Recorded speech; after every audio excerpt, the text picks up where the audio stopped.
watching from home or in their car, the access links to get into this meeting are on the website.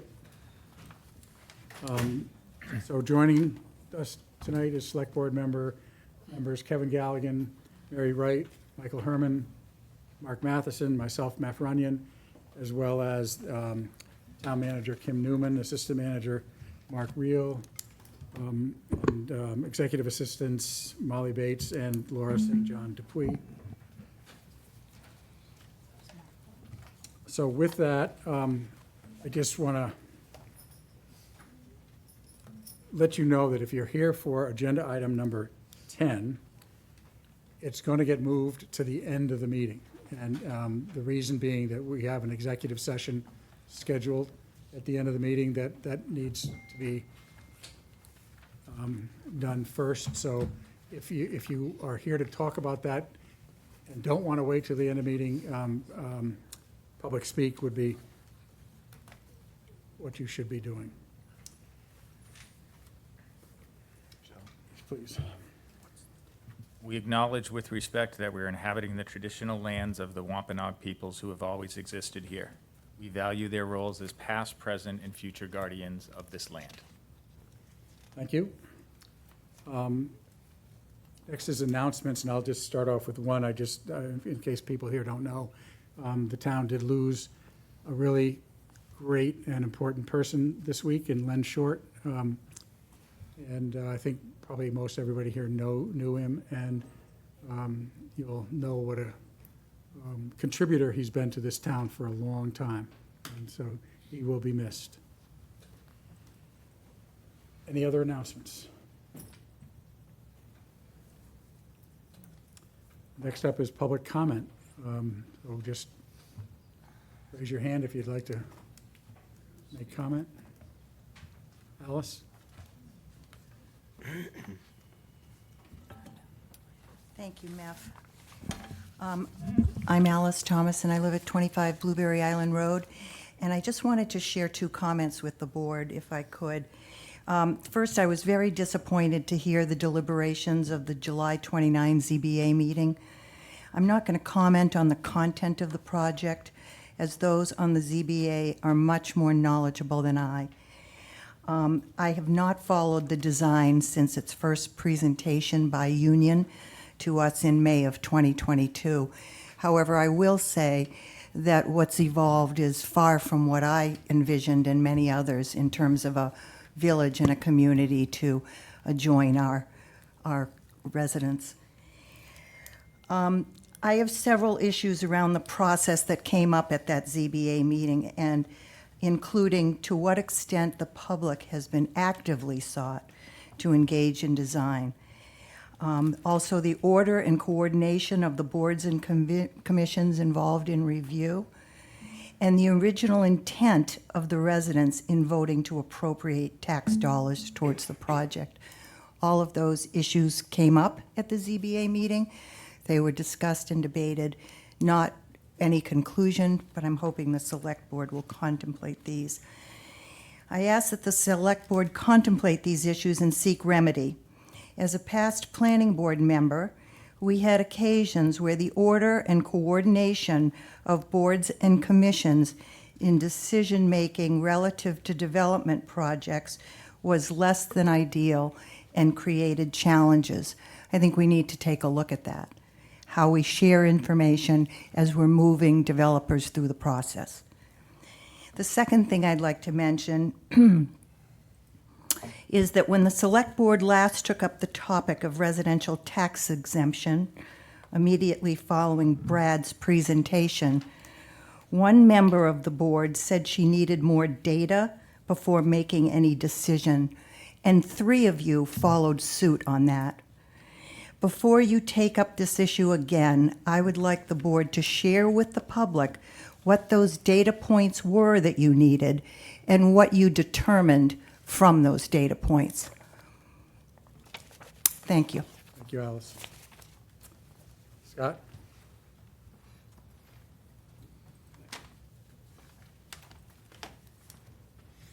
Afternoon, Scott Zenke, Doan Road.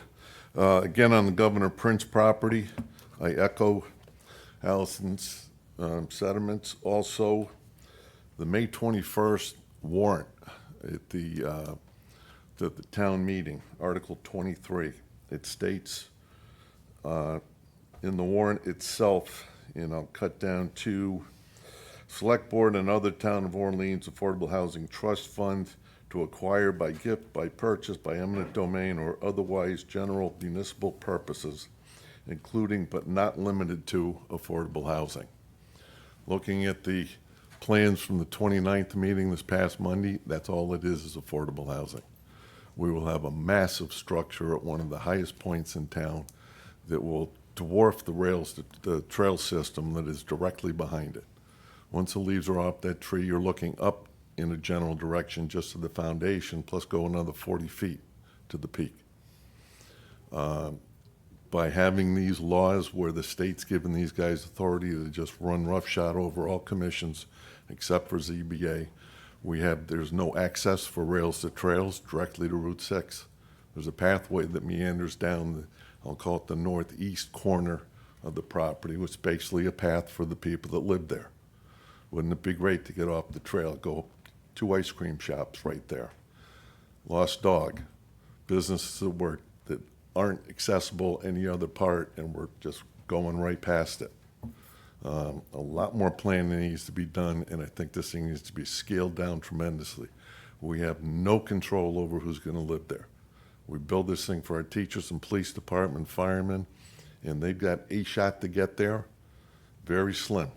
With the federal and state money, it's a lottery system at best. So if we're looking to do something for the people that live in this town and work in this town, we got to do something better than what's there. It is atrocious. It's going to be massive. 5 full acres of development, looking up at it. So, thank you. Thank you, Scott. Yes,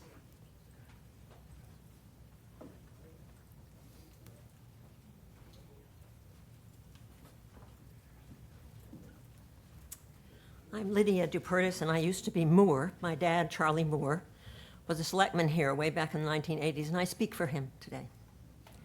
I'd like to go back to your call to order in the preamble, which I had never seen before. I haven't been to a meeting for a long time, but we acknowledge with respect that we are inhabiting the traditional lands of the Wampanoag peoples and who have always existed here. We value their roles as past, present, and future guardians of this land. So I want to speak for the environment. How can we build all these extra things for people who need them if we can't give them water? We sit, Cape Cod is a sand and gravel remnant of the last time glaciers retreated from the North American continent approximately 15,000 to 20,000 years ago. And as shown in certain maps that I've looked at, the Cape is a series of broad, gently sloping outwash plains consisting of sand and gravel deposited by streams of glacial meltwater that are truncated by long linear moraine deposits found along the present day. The Cape Cod Aquifer provides 100% of the Cape's drinking water, and for this reason has been designated as a sole source aquifer under the Safe Drinking Water Act by the Environmental Protection Agency. May we continue to protect our land. Thank you. yes, sir.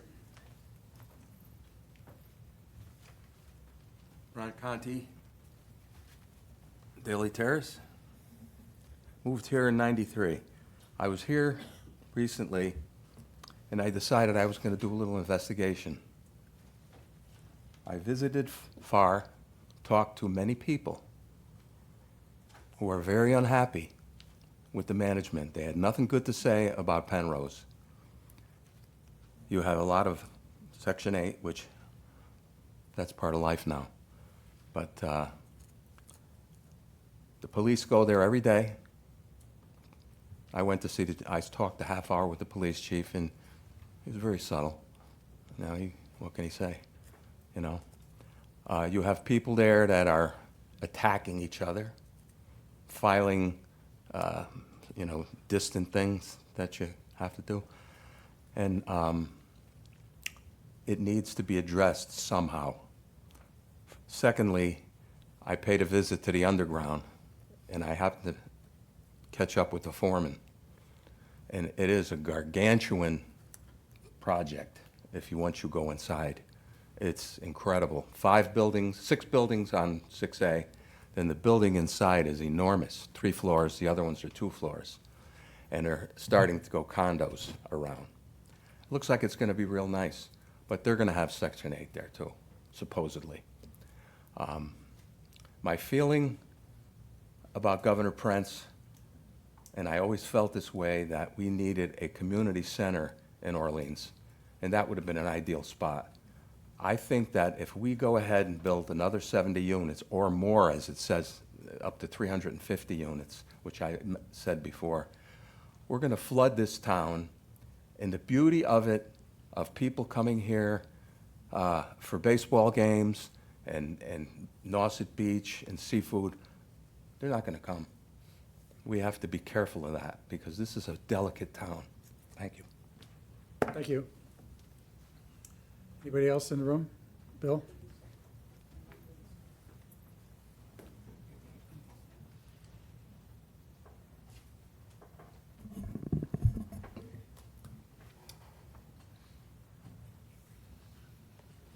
Good evening. My name is Bill Wiebel, 65 Keziahs Lane, member of the Orleans Historical Commission.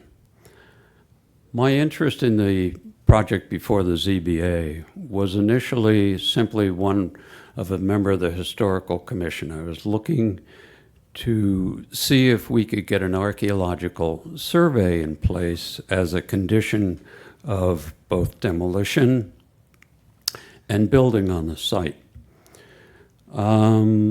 The lawyer for the developer indicated that that would have to come from the Mass Historical Commission, to which we have sent a letter. I then did some additional research, believing that the Cape Cod Commission also has a place for archaeological surveys. I called the Cape Cod Commission, spoke with the chief regulatory officer there. That individual indicated that she knew nothing of the project, either its scope, its intent, etc. So when the ZBA was offered the opportunity as a permitting authority to go to safe harbor, I feel as though town government did not provide ZBA with the options available to them and what the consequences were. They did say that if you didn't vote for safe harbor, it couldn't be denied. A friendly 40B is still a 40B. It falls under lots of jurisdictional regulatory authorities. And so I would ask that the procedure be reviewed, because I believe, had the ZBA been told, Cape Cod Commission cannot look at this, and therefore there's no recourse. A friendly B allows this to proceed. And so I would just ask the board to have the ZBA reconsider how it is that that vote took place and whether or not it can be rescinded. Thank you. Thank you. Mark?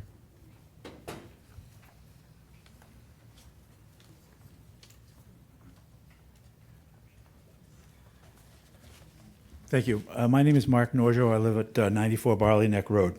I made some comments the other night at the ZBA, and I appreciate the time and so on. I just for a little background, for anybody that doesn't know, the hill that the Governor Prince sits on was the original location for the windmill, which is down at the bottom of the hill now.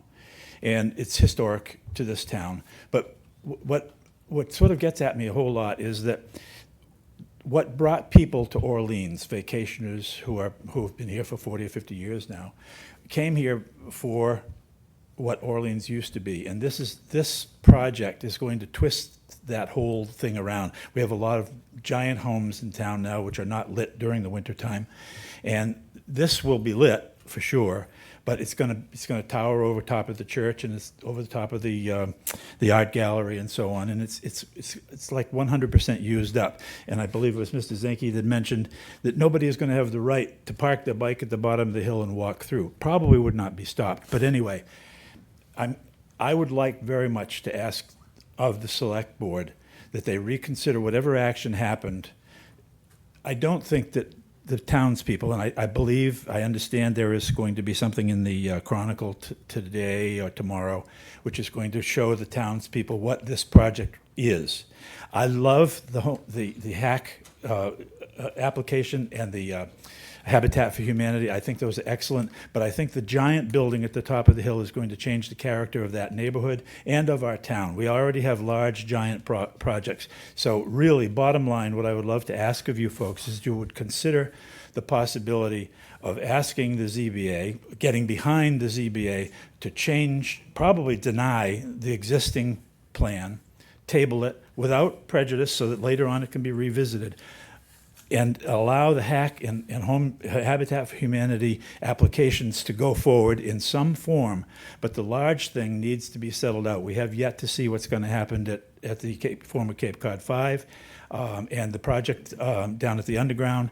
And the immensity of those projects tells me we ought to really consider what's going to happen to the town later on. There will be latent taxes that are going to apply to all these. And I would just ask you that you sort of clean the slate in your own heads and perhaps reconsider what has taken place and ask the ZBA to table the project. Thank you. Thank you, Mark.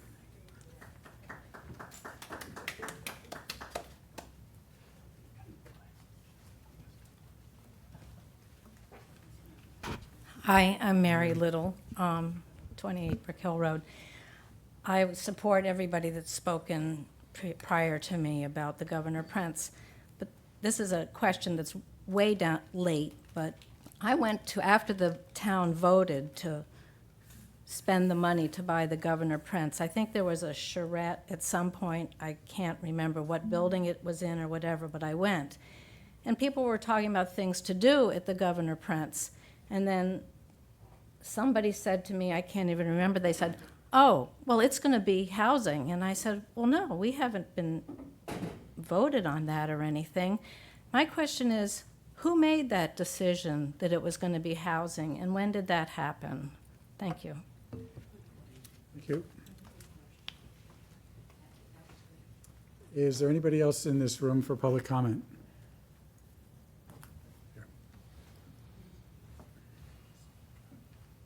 I'm Peter Haig, 9 Anchor Drive.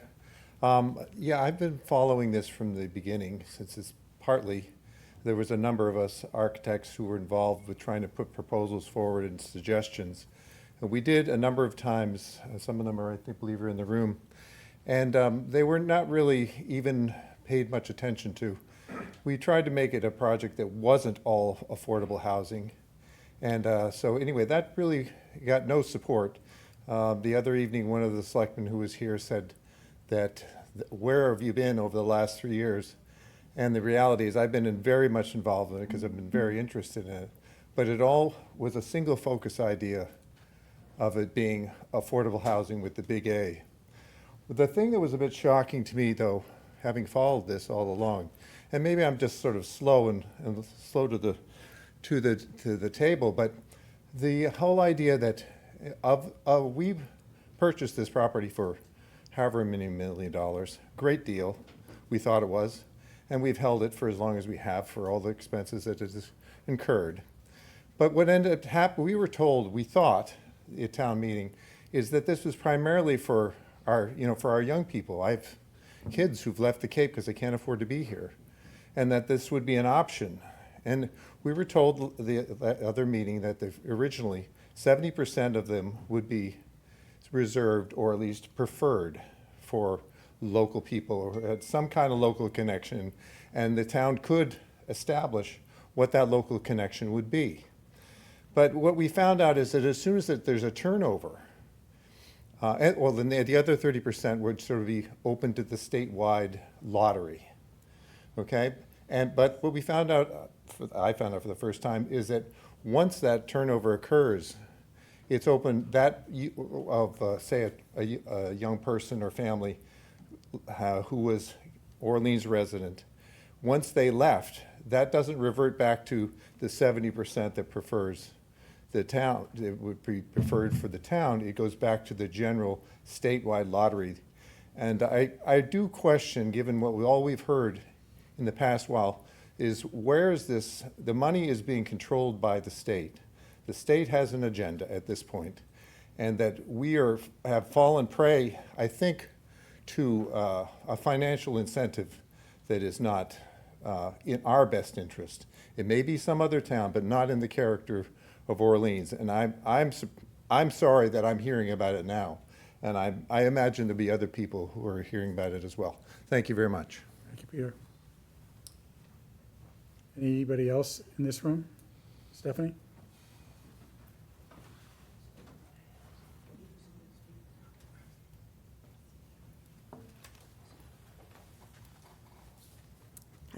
Stephanie Gaskill, 28 Pochette Road. One thing that no one else previously has brought up, the fact that this week we all saw Chronicle and in the Cape Cod Times that HAC has also spent $2.9 million to buy the Latanzi building on Main Street. I know that people have asked what the intent of that is going to be, but it has not been revealed. So that is another whole element of housing that may be coming into Orleans. We don't know yet. And when we look at what has occurred over the past year with the three major projects of FAIR, 107 Main Street, and the Orleans Underground, I wonder if we are even considering what the implication will be of having this many people moving into such a highly dense project right in the middle of our town.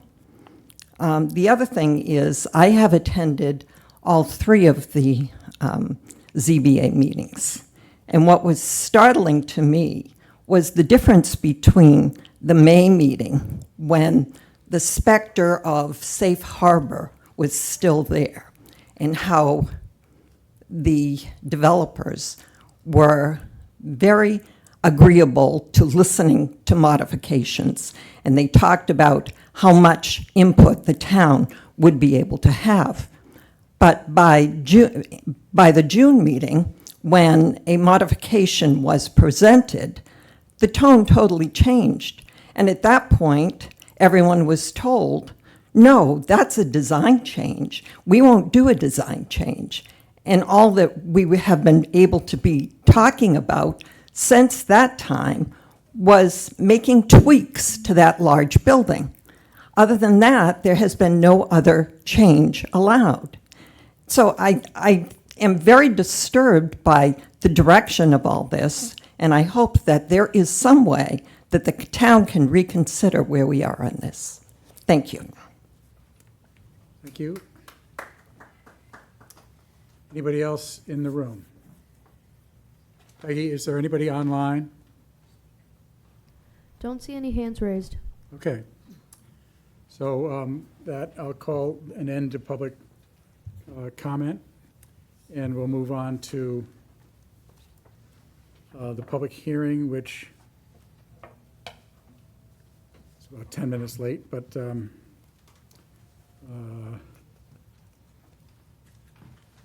who is going to introduce this?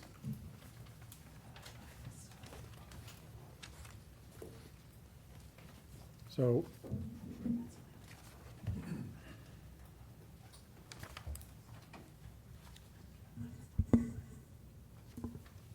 looking for my public hearing.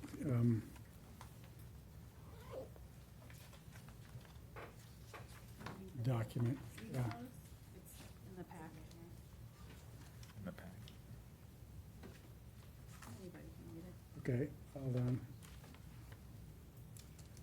Okay, the Orleans Select Board will hold a public hearing in accordance with the provisions of Mass General Law, Chapter 130, on Wednesday, August 5th, 2026, at 5:15 PM in the Nauset Room of Orleans Town Hall, 19 School Road, Orleans, to consider the following: expansion of existing grant number 54B, located in Little Pleasant Bay, for grant holders Bethany Gibbons and David Reed for an additional 1/2 acre expansion to existing 1 acre grant. License to expire on November 25th, 2034. The application can be viewed in the town manager's office during regular business hours. All interested parties are invited to attend the public hearing.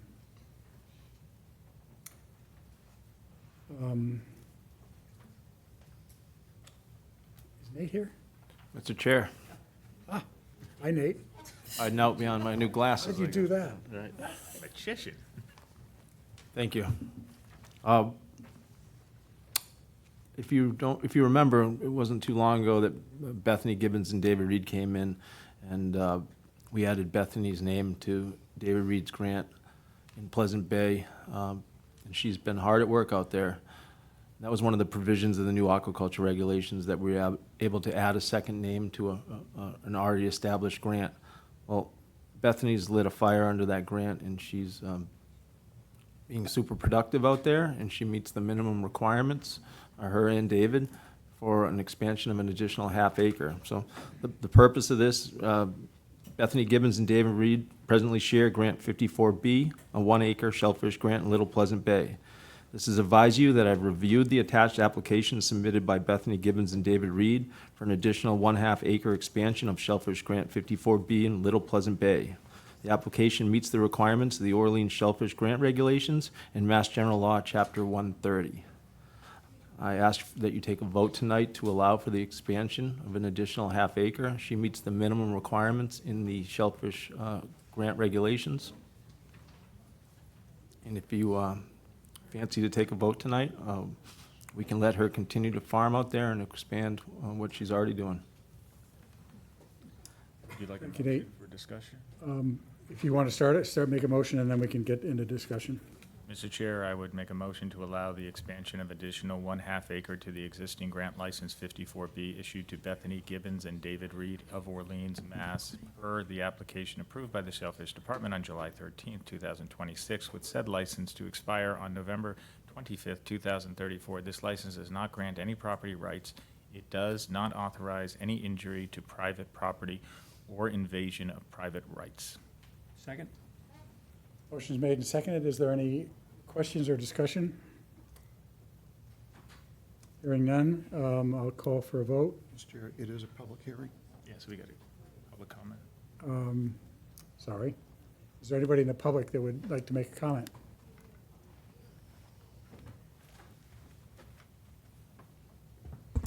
Scott Zenke, Don Road, member of Shellfish and Waterways Commission. We're looking for approval on this. As you know, it's backbreaking work, and anybody that wants to expand their business and take things on like this, we should be 100% in favor of. Thank you. Thank you, Scott. Anybody else from the public that would like to comment? Hearing none, I need a motion to close the public comment, public hearing. So moved? Second. All in favor, say aye. Aye. Aye.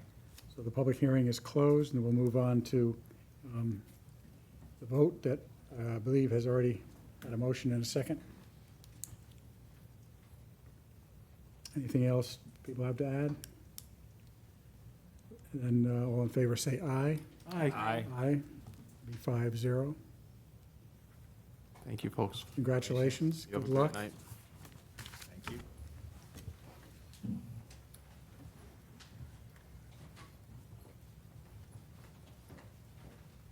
So we can move right on to the next public hearing,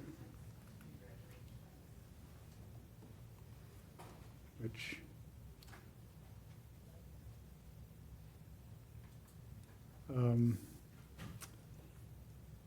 I'll read. Notices given under Mass General Law, Chapter 138, Section 12, that Thousand Steps LLC, DBA The Cormorant, Eric Plambeck, has applied to the Orleans Select Board, the local licensing authority, for an annual on-premises restaurant all alcohol license at 89 Old Colony Way, Orleans, Mass. The premises are a 940-square-foot, two-story building. First floor is a 36-seat dining room and bar with 2 egresses, pool table room, storage, and 2 accessible bathrooms. Downstairs is a kitchen and storage with 1 egress. The hearing will happen Wednesday, August 5th, 2026 at 5:30 PM in the Nauset Room, Orleans Town Hall, 19 School Road, Orleans, Mass. All interested parties will be heard. So, public hearing is open. Dylan. And, yeah. Yeah, tell us what's going on. So we have a restaurant in Chatham. We opened about 4 years ago, actually just over 4 years ago. And I grew up down in Chatham and remember that as ABBA from when I was younger, which I loved. That place was awesome. And then saw it become abroad. I used to be the general manager at Guapo's in Orleans and in Brewster. And we're just looking to kind of bring some new life and a new concept into the area. And we're hoping that, you know, it's received well and that people are excited about it. Yeah, we're gonna do lunch and dinner. We make everything in-house, fresh, you know, classic New England food. And yeah, we'll probably have 10 to 12 employees and year-round. Yeah. Yeah, just looking to do something in Orleans. Yeah, our business in Chatham South Chatham is year-round as well, so we're here. And what is the name of that business? Drifters. That's Drifters, yeah. It's Drifters. Okay, board, do you have questions? One quick question. Yes, Mark? How do you get 4 people at 33%? There isn't. There's 3 partners at 33% and then 1 Operator. Who's a partner. I mean, the only reason I bring that up is just so that we can correct what's in our packet. Right. Okay. Because we have all 4 listed as 3%. Right. owner-manager at 33%. Okay, that needs to be changed. Yeah, that needs to be So revised. we have Eric, your owner-manager, 33%, Correct. and There's 2 other Kelly financial partners, Kelly and Adam. and Adam, our owner-managers, 33%. Correct. And then Dylan is, He's starting at 0. He's the operator. He's the operator. And then once the initial investment basically is paid back, then our relationship switches. all of which is inconsequential in terms of us acting on this, but I just want to make sure that we clean that up in our thing. Okay. Dylan's not 33%. Not, Excuse me. Thank you. Anybody else? One thing I'll add, I support you guys, give you a lot of credit, just if other people come in and visit, just remember they also might remember, in addition to ABBA, the brown bag. yeah. Dylan's dad. Yeah, my dad actually talks about this a lot. Talks about Yeah. the brown bag. Which was pretty cool. It was Yeah. wonderful. I can make a motion to get it Well, started if you want.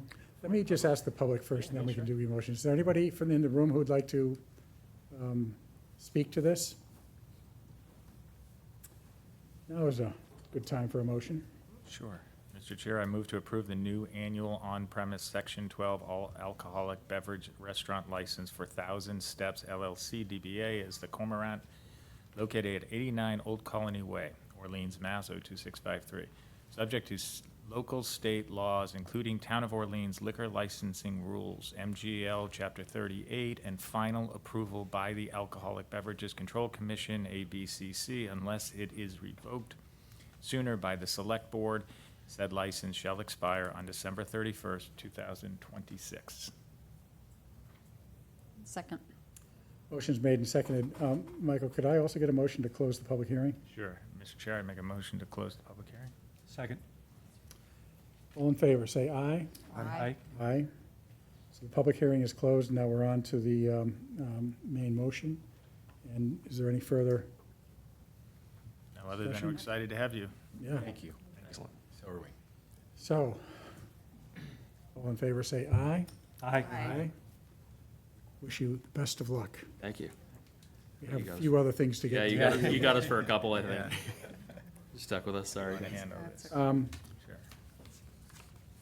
I think, why don't we just, these aren't the next parts aren't public hearing, but why don't we just I can Make make a a motion motion, yeah. first and discuss. Mr. Chair, I'd move to approve the application submitted by Thousand Steps LLC, DBA as the Cormorant, located at 89 Old Colony Way, Orleans, Mass. 02653, for an annual common vittler license, subject to all standard local rules and regulations. Second. Motion's made and seconded. Any questions or discussion? Hearing none, then all in favor say aye. Aye. Next, we move on to the entertainment license.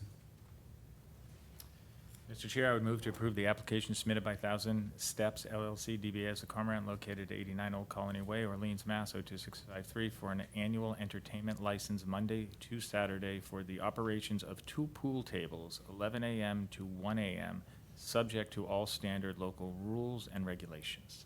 Second. Motion's made and seconded. Any questions or discussion? Then all in favor say aye. Aye. And next is the next entertainment license. Mr. Chair, I would move to approve the application submitted by Thousand Steps LLC, DBA as the Cormorant, located at 89 Old Colony Way, Orleans, Mass. 02653, for an annual entertainment license on Sunday license for the operation of 2 pool tables from 11 a.m. to 1 a.m., subject to all standard local rules and regulations. Second. Motion's made and seconded. Is there any further discussion? Then hearing none, all in favor say aye. Aye. Clean sweep. I think our business is concluded. So much, guys. Thank you very much. Yours is Oh, about to start. Yeah. When are you getting open, by the way? We're just waiting on the licenses, and then after, I mean, this meeting was kind of the start of that. So tomorrow for lunch? Yeah, should we be there tomorrow for a pool game? And come and see us at Drifters at that time. When the license lands. Great. Thank you very much. Thank you, guys, thank you. So as I mentioned at the beginning, the agenda item 10 regarding the Governor Prince is going to be the last, it's going to be moved to the end of the agenda. And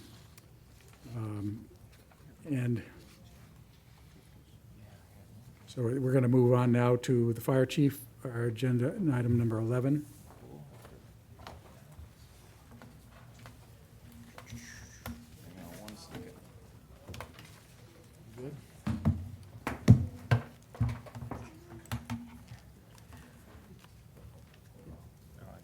Welcome, chief. Hello. Just give me 1 second.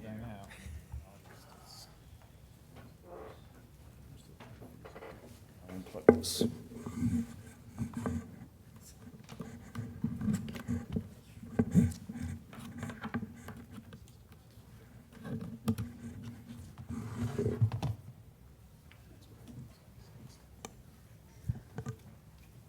Save that for you in a second. All right, good evening, everyone. Jeff Deering, Fire Chief. To start with, provide a quick update on the fire department and what's going on for the first half of 2026. I did submit to the board in the packet some call statistics, and sort of the take-home message of that is calls are way up. Outside of even what was involved in the February blizzard, we see a trend that is continuing up overall. Looking back over the last couple years, sort of at this point in the year, so far this year, we've done 1,869 calls. At the same point in 2023, we had done 1,473. And it sort of trends in line with what we've been seeing. Even from last year, we're up about 200 calls, a little over 200 calls at this point. And I think that says a lot of different things. One is that there's a demand for our services. Even with the staffing additions, they're continuing to work very hard and deliver services to the community. The medical transports continue to trend up. We're seeing that multiple call, 2 or 3. Lately, it's been 5 calls at a time that we've been sort of struggling to cover, but it's sort of typical of July and August that we see. But overall, I would say the calls are up that way, and kudos to our staff for covering as many of those. I'll talk a little bit more in a minute about some of the impacts we're having with staffing right now related to medical leave. Good news when it comes to the fleet overall. The tower ladder that we ordered in January of 2024 is scheduled to start to be built probably in September. We're expecting to see that February or March of 2027. This is in line with sort of the national challenges of delivery of emergency vehicles. It's actually slightly ahead of schedule from when we ordered it, but it is actually coming into focus, and we have a department committee that has been working closely with the manufacturer to make sure that that vehicle is designed to our needs. It's exciting to have that moving along finally. Additionally, our first of 3 ambulances that we currently have on order. This ambulance has been on order since August of 2023. We're expecting that to go into production in September as well, and hopefully we'll see that later or early in 2027. This delay on ambulances in particular has been really hard on our fleet. We're adding a lot of time and miles to the vehicles that we have, a lot of wear and tear where we would normally replace these a lot sooner. So the idea of having ambulances starting to come in is very exciting. The ambulance that we're replacing has close to 200,000 miles on it, which is pretty high, but when you really total out the number of hours on that, it's closer to probably 400 or 500,000 miles. So it's time to replace that vehicle. Some staff updates. First, I'm really excited to highlight firefighter paramedic Ned Brigham completed the Massachusetts State Fire Academy at the 10-week Career Recruit Academy on July 17th. It's great to have him back. His exciting addition to the department, really talented guy and part of a great family. We're really, really, really proud of him. Unfortunately, on the other side of that, we have a number of members on long-term medical leave. At the time that I submitted this report, it was 3. It's up to 4. And I have another one out on a parental leave. So we're basically out 5 people right now. And what that does for the department, and when I'll go back to the call data, when we start a shift with 7 people on paper, take one of those off across each shift. Add in vacation or personal time, those kind of things. We're relying heavily on our members to cover those shifts, so we ensure that we have proper staffing on right now, and that pool is a bit limited having that many members out. We've been really lucky with the addition of the 8 positions in late 2023 that we're able to typically staff 2 resources, 2 ambulances, an ambulance and an engine on a daily basis, but the demand for those resources continues to be high, and we're relying on a not as big of a pool of staff as we prefer to have. Additionally, paramedic, we've got a number of members in paramedic training right now. 2 are finishing their clinical time. One just finished, is doing his first part of the field internship. It started today, which is really exciting. Just paramedic school is about 18 to 20 months long. The first piece of it is classroom. It's about 1,800 hours of classroom training. Then they do about 400 hours of time in the hospital, and then they go to a field rotation. So there's 3 pieces to this. And then once they complete all those 3 pieces, then they go to certification and become paramedics. So it's a long process for that, but we're excited to have one that's going into field, another one that's finishing clinical, about to go into field, and several more behind them to increase the number of paramedics we have in the department.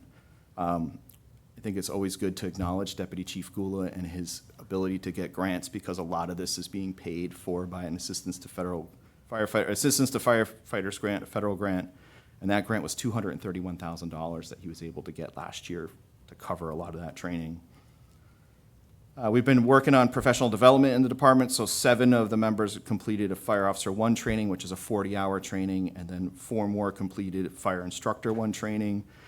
These are important, one, to give our staff the tools now to lead and manage things, but also going forward. It's sort of a succession plan, and we need to get these people ready for the future. And lastly, I think we're going to spend some time talking about it a little later, but I'm very grateful, the department is very grateful for the voters of Orleans for supporting the construction of the new fire rescue station in May at town meeting. There's a lot of work being done on this project every day by town staff, the building committee, members of the department, and then as well as Ted Galante and his architectural group, as well as Rick Pomeroy as our project manager. It's an exciting project. We've got a lot of work to do, but to see it starting to come into reality is very exciting for me, but also it's been a lot of work, and we got a lot more work to do. So I'm happy to entertain questions before we go to the second half of what we're here for, but. Thank you, Mev. Chief, thanks again, as you put in your closing. Incredible thanks to you and members who are really dealing with some high volume. In fact, just this past week, I think I saw 2 mutual aids coming all the way down to East Orleans from Eastham, so thank you to them, too. I've got 2 questions for you, Chief, and you happen to witness the public comment that now seems to be stepping up about concerns about housing in our community. Claims were made about visits required daily from public safety. Can you give me any take that you have in terms of response to specifically the Farr property or 107 Main?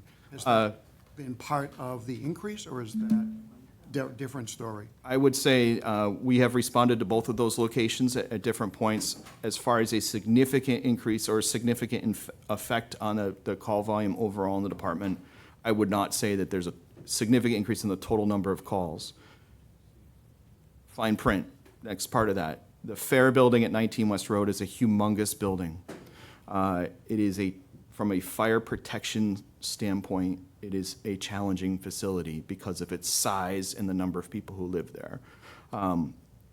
Significant credit to our staff at the fire department and the shift captains in particular, who nearly every day they're over there training right now, because it is such a big building, and it's the biggest building we've really worked in Orleans from a residential standpoint. So they're training very hard on that building.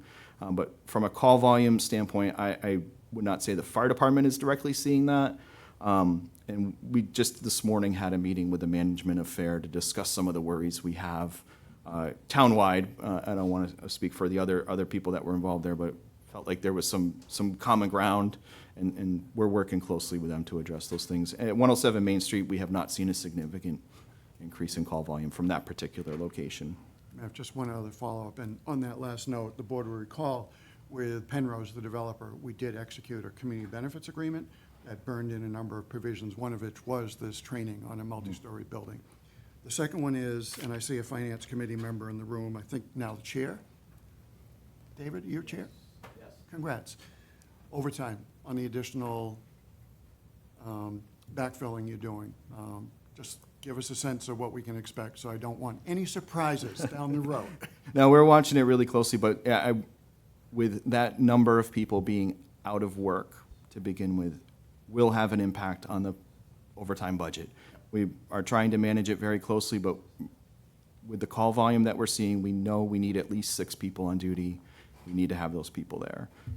So we're working, within the confines of the collective bargaining agreement, but we're trying to maintain that staffing to deliver the level of service that we need to. Thank you.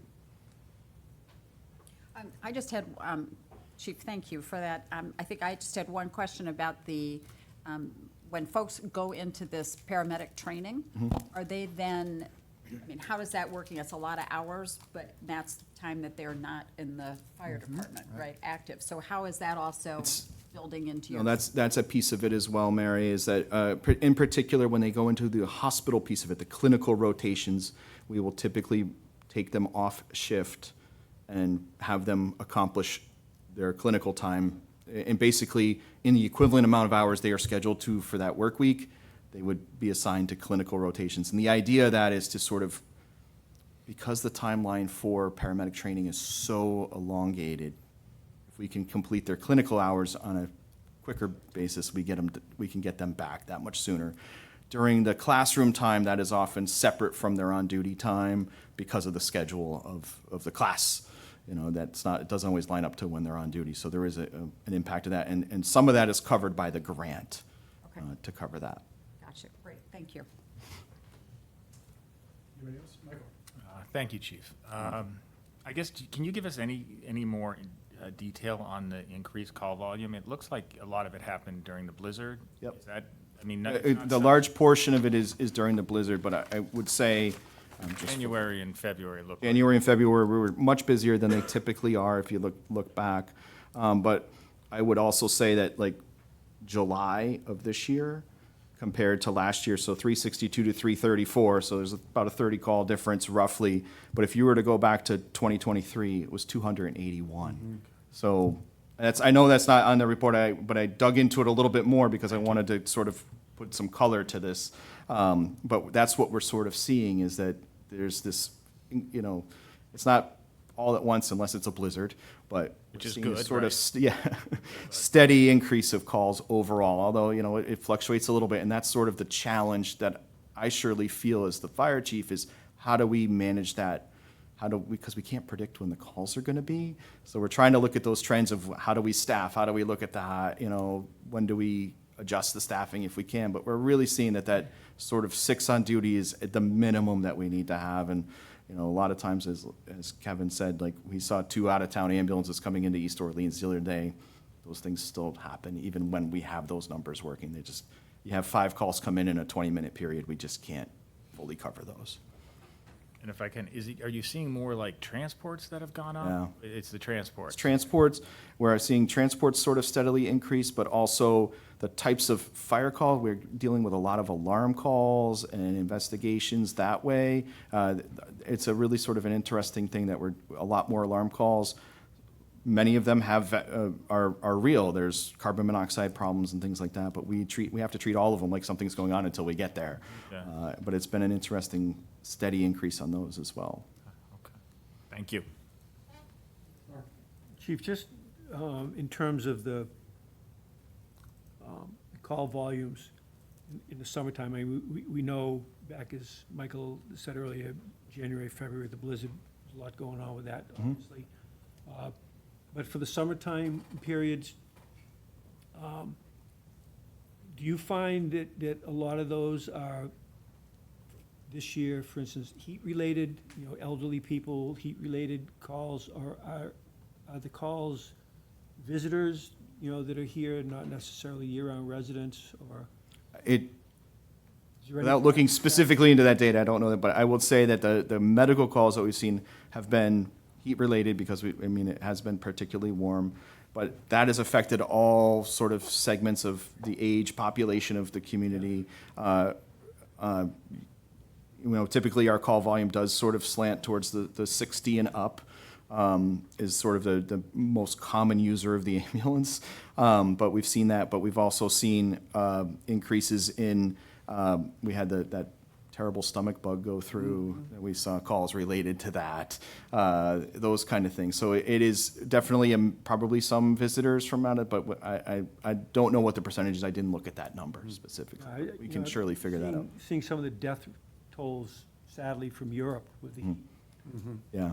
conditions over there the last couple of months, and so I was just wondering whether we were seeing some of those increases. We're definitely seeing the heat definitely has an effect on the call volume, and it has an effect on. That's hard on our staff too. Is that as part of that? And just, you just mentioned while we were on that the number of calls you have for alarms and detectors and whatnot. Are we finding that more of the dwellings in Orleans are equipped with relatively sophisticated alarm systems now for carbon monoxide and smokes, and they're hardwired, and a lot of people are really conscientious about that? Is that? Yeah, I think that's a lot of it. What we're finding is we're responding to these calls because the alarms are going off. Many of them are for good reason, whether it's a carbon monoxide or some other problem, but also like occasionally there's problems with those systems, and we're finding those as well. But many of them, we're going out, it's been great opportunities to educate people about alarm systems, but also having house numbers, lock boxes. I went on a call recently that was at one of the farthest points in Orleans, off of Barley Neck Road, and it was a house that needed a lockbox, and it was a really good opportunity to meet with a resident to go, these are the things that we can do together to help you protect your home better. Yeah. And they weren't aware of that particular piece, and so we, as much as we try to educate people. There's always an opportunity, you know, and I say often to our staff, go make a friend. And that's, you know, that was one of those things that was kind of cool. Because we were super busy, I was going on that call because there was 3 ambulances out, you know. Thank you. Can I just follow up on that, Chief? Is there anything you feel like we can do more with education, or there's anything, I know you're closely working with the information department, and I know you guys have amazing outreach and things like that, and I've heard a lot from residents about the lockbox and having alarms and different things like that.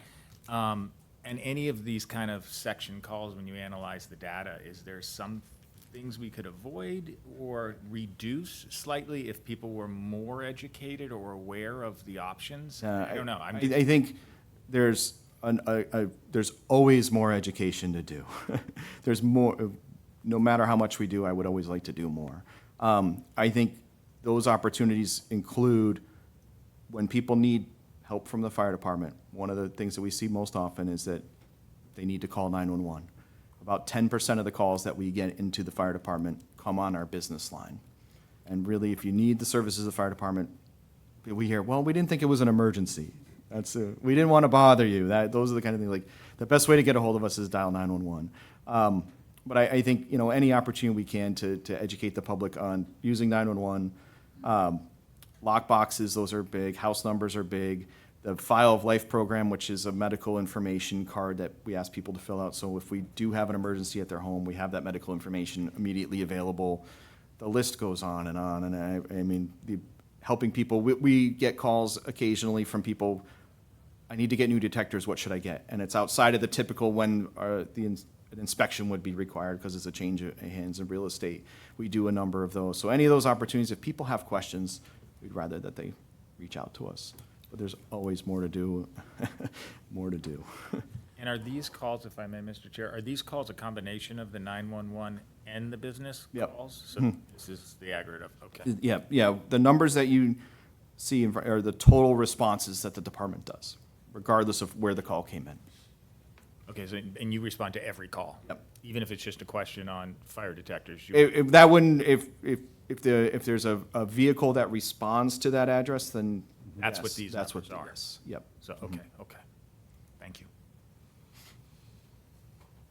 Anything else?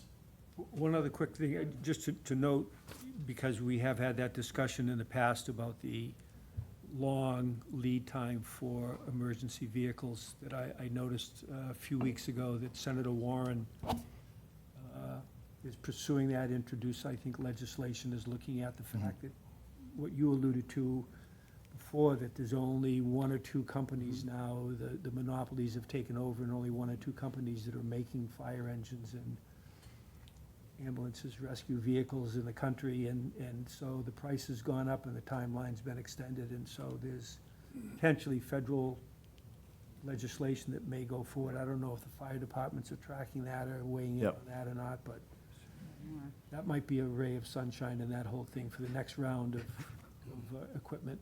Hopefully, it's been challenging, particularly on the fire apparatus side of the puzzle, where there was a sort of a limit on there was some changes within the industry. There's several big name apparatus manufacturers.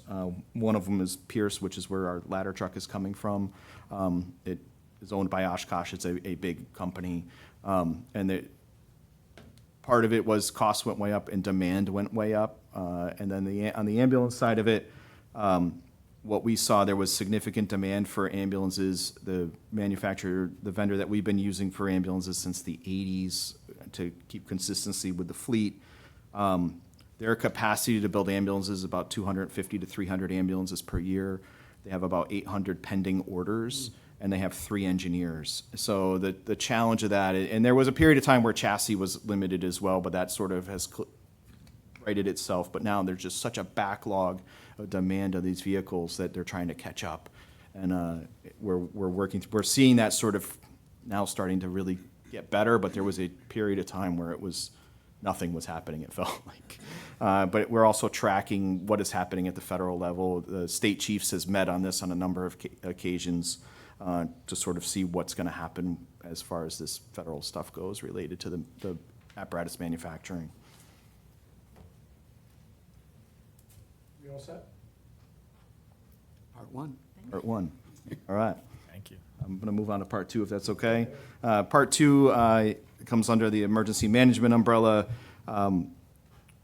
We are been working for a number of years, as many of you are aware, to review and refine our emergency management and our emergency planning.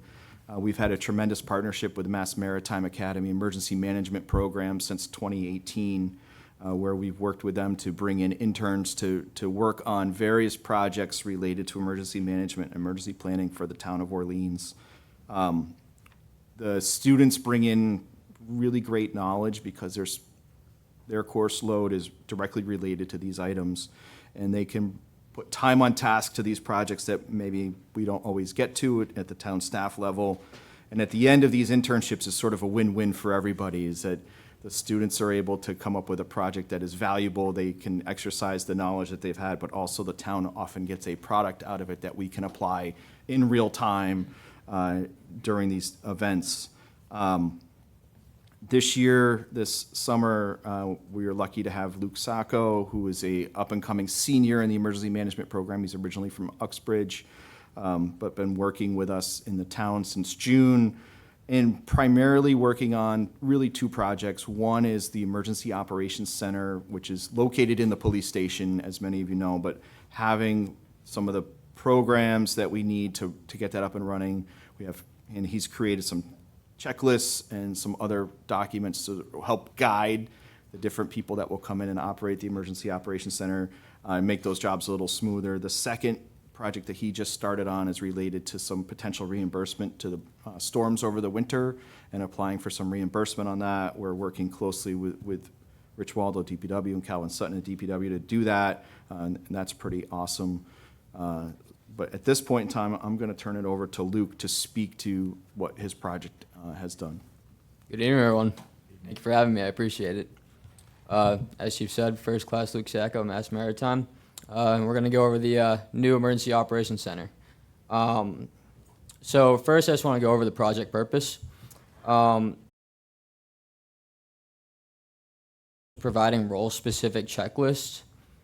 So when each member in the EOC comes in, they'll be handed a piece of paper, and it will have everything that they're required to do.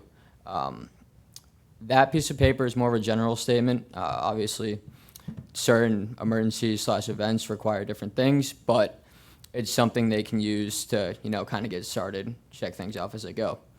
The next thing was an EOC floor plan. I wanted to maximize operational efficiency during emergencies and incidents. So that we have a PDF further down the slide to show you. And then we wanted to establish standard operating procedures. Next slide, let's go over a little purpose. The big thing is maintaining situal awareness and a common operating picture. You want everybody to be on the same page. When it comes down to this stuff, it's more of a simplicity thing. The more simple, the better. Everybody understands what's going on. It's going to go a lot more smooth. I wanted to mention coordinating operations between incident command and supporting agencies. That was maximized throughout the new floor plan. And then managing resource coordination, deployment, and mutual aid. Coordinating public information and external communications. So we have a PIO and then a social media person. A big emphasis on that is making sure everything's consistent when news and information gets released. And then assess and document incident impacts for recovery, so after the response phase. So right here is the new floor plan. So we wanted to go for kind of a horseshoe shape so that everybody can, communicate with one another. As you see in the middle, there's a materials table and then a comms table.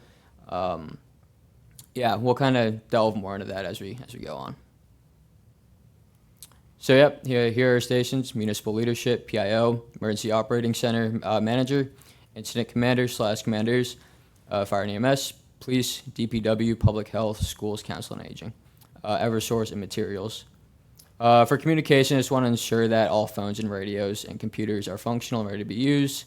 And then your ICS documents, your standard ICS documents, and then reimbursement tracking. So that's what would be at that materials table. For the EOC activation procedure, once the EOC gets a report that something's going on, you'll ensure that all initial actions are complete. Those initial actions can be found in the Comprehensive Emergency Management Plan. And then we have our assigned PIO. And then this is the big one. If necessary, send out public information statements. So we have Civic Ready, which is an alert system. I want to remind you all that you have to sign up for Civic Ready. It's not just something that the whole community gets. So if you want to be kind of in the loop for, emergency, especially the blizzard that we had this winter, that's something you should sign up for. And then authorizing activation of the community notification system. Yep. And then the operational procedures. Discuss with Emergency Management Director the need to declare a local state of emergency and declare if needed. Prepare and coordinate information release. So that's just having consistent messaging, making sure it's very clear cut, what everything means. And then conduct regular scheduled briefings. Coordinate actions for resource and volunteer activities. And then the EOC deactivation procedures. Maintaining records of all personnel, equipment, and supplies used for possible reimbursements. So whether that's pay, damaged equipment, anything that can fall under that umbrella. And then applying for state and federal relief funds if appropriate. And then this is a role checklist. So these entities are where you're going to find within that packet that I was talking about earlier. So they walk into the EOC after it's activated. They'll get handed a piece of paper with what they're supposed to do. And then here's just an example. So the EOC manager, their checklist is managing the EOC and its support activities, ensuring the EOC is staffed, organized and functioning, coordinating information flow between field responders and EOC leadership, tracking resource status, priorities, incident objectives, and supporting coordination among agencies and departments. So that's more on the leadership side of the EOC. And then this is one of the agencies that we have involved. I'm not going to run through every single thing, but it's the same concept. So everything that water and sewer has to do in a general emergency, again, kind of going to reinforce this. Every emergency is going to be different, but for a general, they're going to the EOC, this is their checklist. So they're going to go through and make sure each of these are checked off. And then just some recommendations. So consistently doing exercises. This is something that you can't be too good at doing. It's always better to be more prepared than, not being. And then doing training with MEMA. They're a great agency. They have trainings that go on. And I think it's something that's important to get involved in. That concludes my brief, subject to any of your questions. Questions? Go ahead, Mike. Other than just thank you. Thank you. I appreciate it. I would ask, if I could ask the chief a question. I think we talked about once with the emergency reimbursement. Did we get anything from the state yet for the blizzard? No, Nothing yet. so the state, we filed an initial disaster assessment, which was asked of us through the Massachusetts Emergency Management, MEMA. That was bumped up to the federal level for reimbursement, and it was denied at the federal level. There's an appeal process that is ongoing right now for that. We're hopeful with this second program that Luke is sort of leading right now, that there may be some opportunities to cover some of the costs that would be part of that initial disaster assessment may be covered during that, but we have to sort of work through that process a little bit. We'd love to get some of that money back. Go ahead, Kevin. Thanks so much, Luke. Really nice job on your presentation. And the nice thing is, last year's intern, who knew, by updating the whole emergency management plan, the chief and others would put it to use during the last week of February, but it was good we did it. One thing that, again, using the blizzard as an example for like EOC procedures kicking in gear, I like the fact of anybody that comes into that room is handed what's going on. Right. And, information as opposed to just wandering around and, that sort of thing. But one thing, Chief, is you probably heard, I mean, everyone in this town did an amazing job. You know, DPW, everybody pulled together, got it done. The one complaint that we heard from the podium was, and it's not really in your charge, chief, but it has to be covered because we take the hit on the warming center. So you've got shelter called. We know that is a definite defined term, what it means, dogs, no dogs, that all. But we missed the mark on a warming center for charging. Is there coffee? Is there food? It just like went on and on. So I do think there needs to be a line of responsibility as to where are those, when do they get activated, and what stuff is there? You know, who does it? Is it the CERT people? We need power strips. I mean, there were a lot of things that were funky in that whole thing. And again, who knew we were going to be out of power for 5 days? But I think the degree of that upfront coverage, like you said, Luke, you know, minimizes the crap that you have to deal with on day 5. So Just to speak to that, Kevin, that is a lot that falls under emergency management, and it was not to where it should have been. That being said, we're spending a lot of time revisiting that, and there's a lot of work going on at the local level and sort of the county level, revisiting the sheltering program, because there were challenges with that as well during the blizzard that maybe we didn't fully see, but I can assure you did occur behind the scenes. And so I will say that I'm working closely with my neighboring fire chiefs and emergency management directors to revisit that. And I think we're going to have a much better plan, and sort of an outreach from that is addressing what some would call a warming center. The more appropriate term is a personal care site, what that looks like and how those are operated. Those hadn't been fully tested in the way that I think they probably could or should have been, because they're sort of a newer concept that way. And so I think that you'll see a significant improvement in that when we have to deploy them again, because I'm an optimist. it will happen. Because it will happen again, but there was opportunity for improvement, absolutely. And that, a lot of that falls on me as the emergency management director. I guess I would just see it that it's good to have the plan that you're sure will work. We'll be happy with that. But I'm sure, Luke, having the experience of living through the blizzard wherever you were probably helped you in sort of thinking about what this was going to look like. Was that the Caribbean? Yeah, that's right. If you were in the Caribbean, good for you. I guess I had a couple of things. Or just one thought was, you talked about a variety of nonprofits or volunteer organizations or whatever.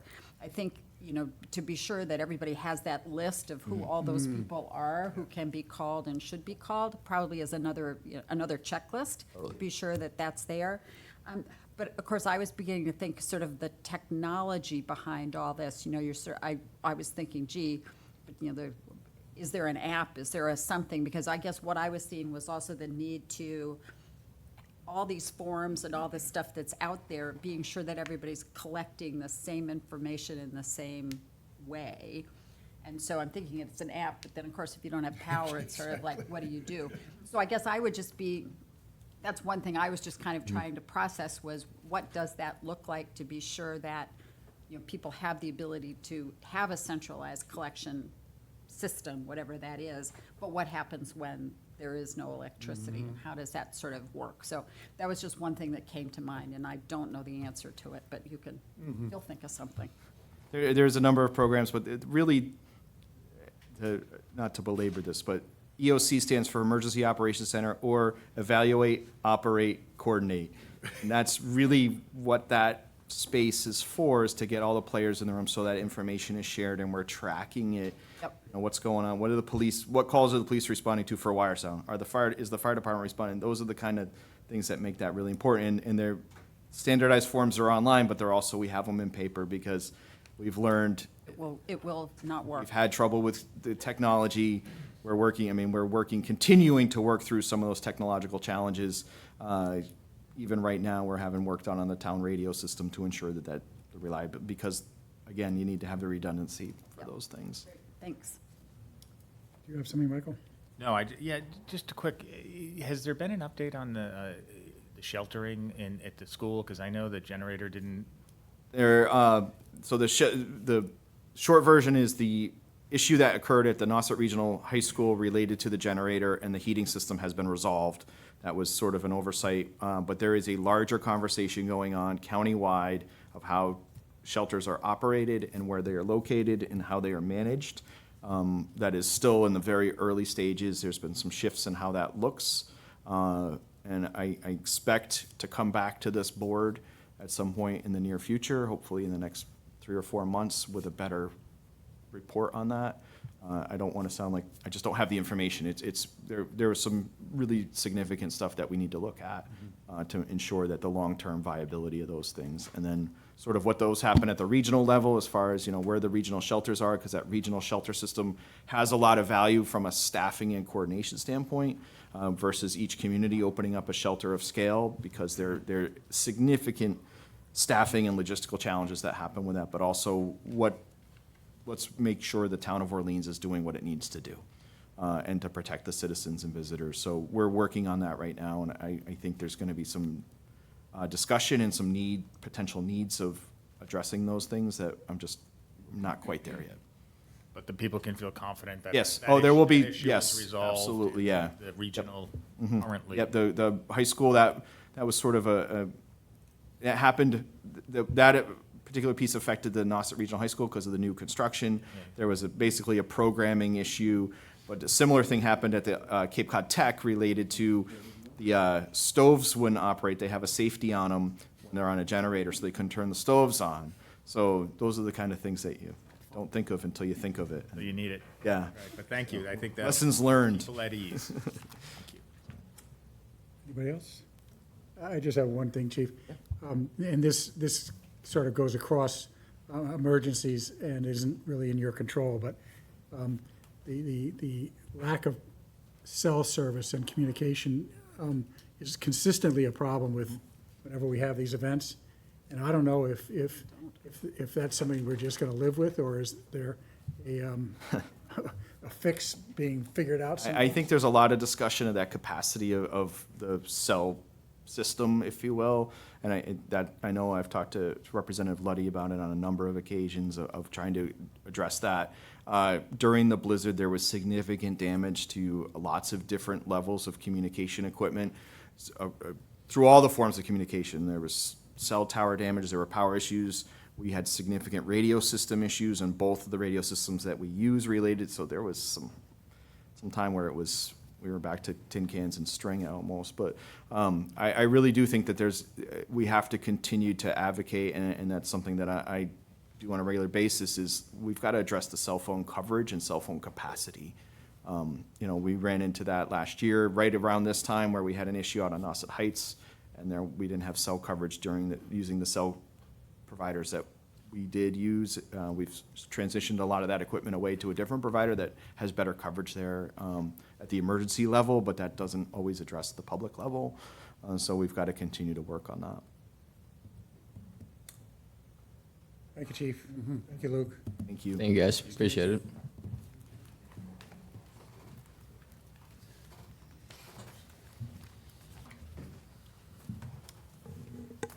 Oh. Next, we have committee interviews and appointments. Starting with open space, is Mark Russo here? Have a seat. Thank you. So the way this works is you tell us now a little bit about yourself and why you want to be on the open space committee. Thank you. My wife and I bought property 2 years ago, 9 Doan Road. We renovated it. We moved in a year ago, or about a year ago, and full-time residents now. Previously, we lived in Plumpton. I spent 11 years as a Board of Selectmen, 15 years as chair of the Community Preservation Committee, a decade as a board member for the Regional Land Trust, Wildlands Trust. So that sounds like I'm really, really knowledgeable. I do know a little bit along the way from all of that, but in truth, my major strength is sitting through boring meetings along the way. I love it. I actually also well understand that my previous town is very different from this one, an agricultural town, rural, a lot of unprotected land, and a town of very modest means. as versus here, where I well understand there's much less open space. When we did projects, they were 150 acres. It seems like here, open space preservation or one project for what we were, the same amount of money we were spending on for 150 acres along the way. So I really appreciate open space. I appreciate it for the natural beauty, the quality of life. I well understand the protection of resources, particularly on the Cape, water resources, and the recreation value. So I think it's a lot of bang for the dollar when there's something to do. I kind of feel like, as a member of a committee like that, like open space, part of the job is being an ambassador, advocating, educating, and I really enjoy that piece. And then I suppose the last piece, I don't have the deepest pockets in the world, but I am a pretty good fundraiser, and I don't have a particular Dangerous thing to say. Yeah, really. soliciting and asking along the way. I really love multi-funded projects. They're a pain in the neck to put together, but the reward afterward is substantial. Bottom line, I think with open space, the big reward is this tangible, concrete thing, the preserved land that's there forever. I really appreciate that. Well said. Thank you. Any questions from the board? Other than thank you for. When can you start? stepping up. Night. I made it through without questions. I can make a motion to get us started if Let's you'd go. like, Mr. Yeah. Chair. I would move to appoint Mark Russo as an associate member to the Open Space Committee with a term ending June 30th, 2029. Second. Motion's made and seconded, and does anybody have any further things they would like to talk about? Is there anything we should ask you? No, I'm not revealing. Okay. Good to sit before all of you. Thank you. Fair enough. Let's just vote you in first. So we've had a motion that's been made and seconded. All in favor, say aye. Aye. Aye. So welcome, and thank you very much for stepping up, and Molly will take you from here. Mark, a little packet of material for you. Okay. Thank you very much. Richard, your turn.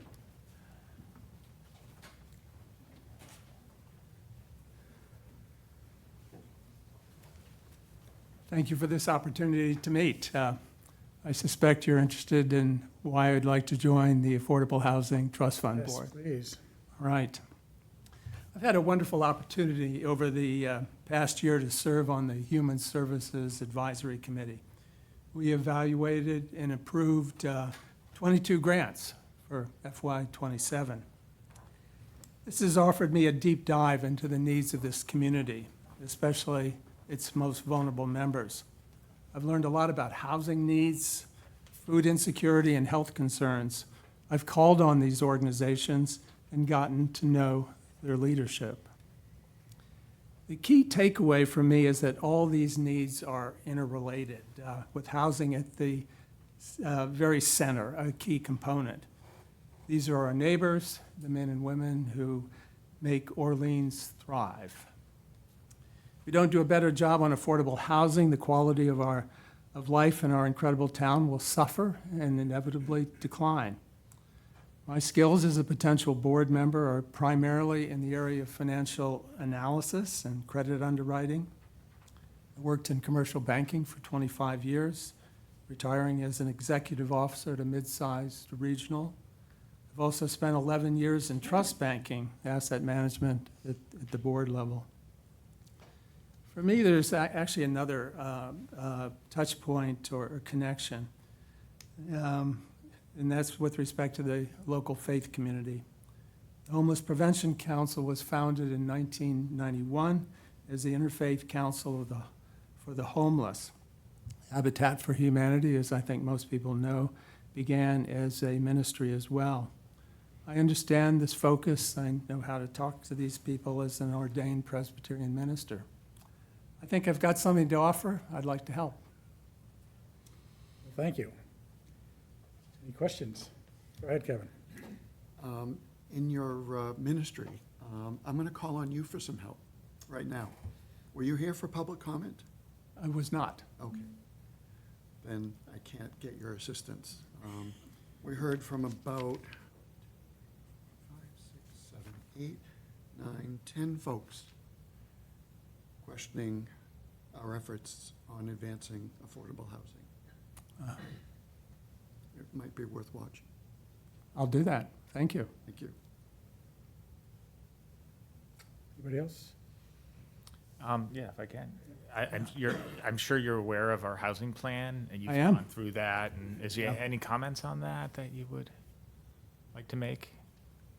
It seemed kind of aggressive to me, and I think that's an important feature of this. I think one establishes aggressive goals, and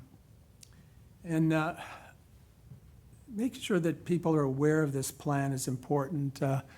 I attend town meetings. In the last couple of town meetings I've attended, there have been one or more people who get up and say, is there an affordable housing issue in our town? I find that kind of incredible.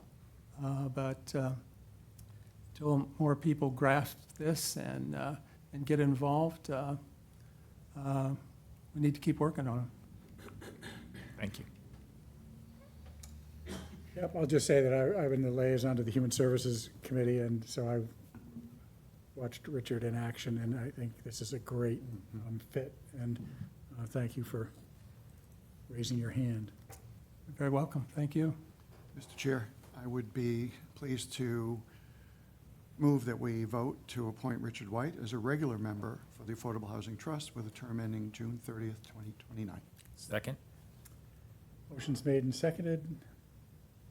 All in favor, say aye. Aye. Congratulations and thank you. Thank you very much. Thanks. I know you're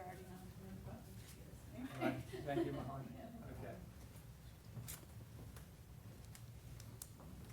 So, Chief, are you coming back up here to lead us through this, or is somebody who is going to Well, we have lead the discussion? Ted and Russell and Paolo.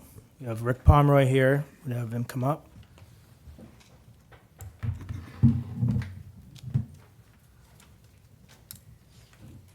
And just as we're getting set up here, I think, I don't know what everybody else's expectation for tonight is, but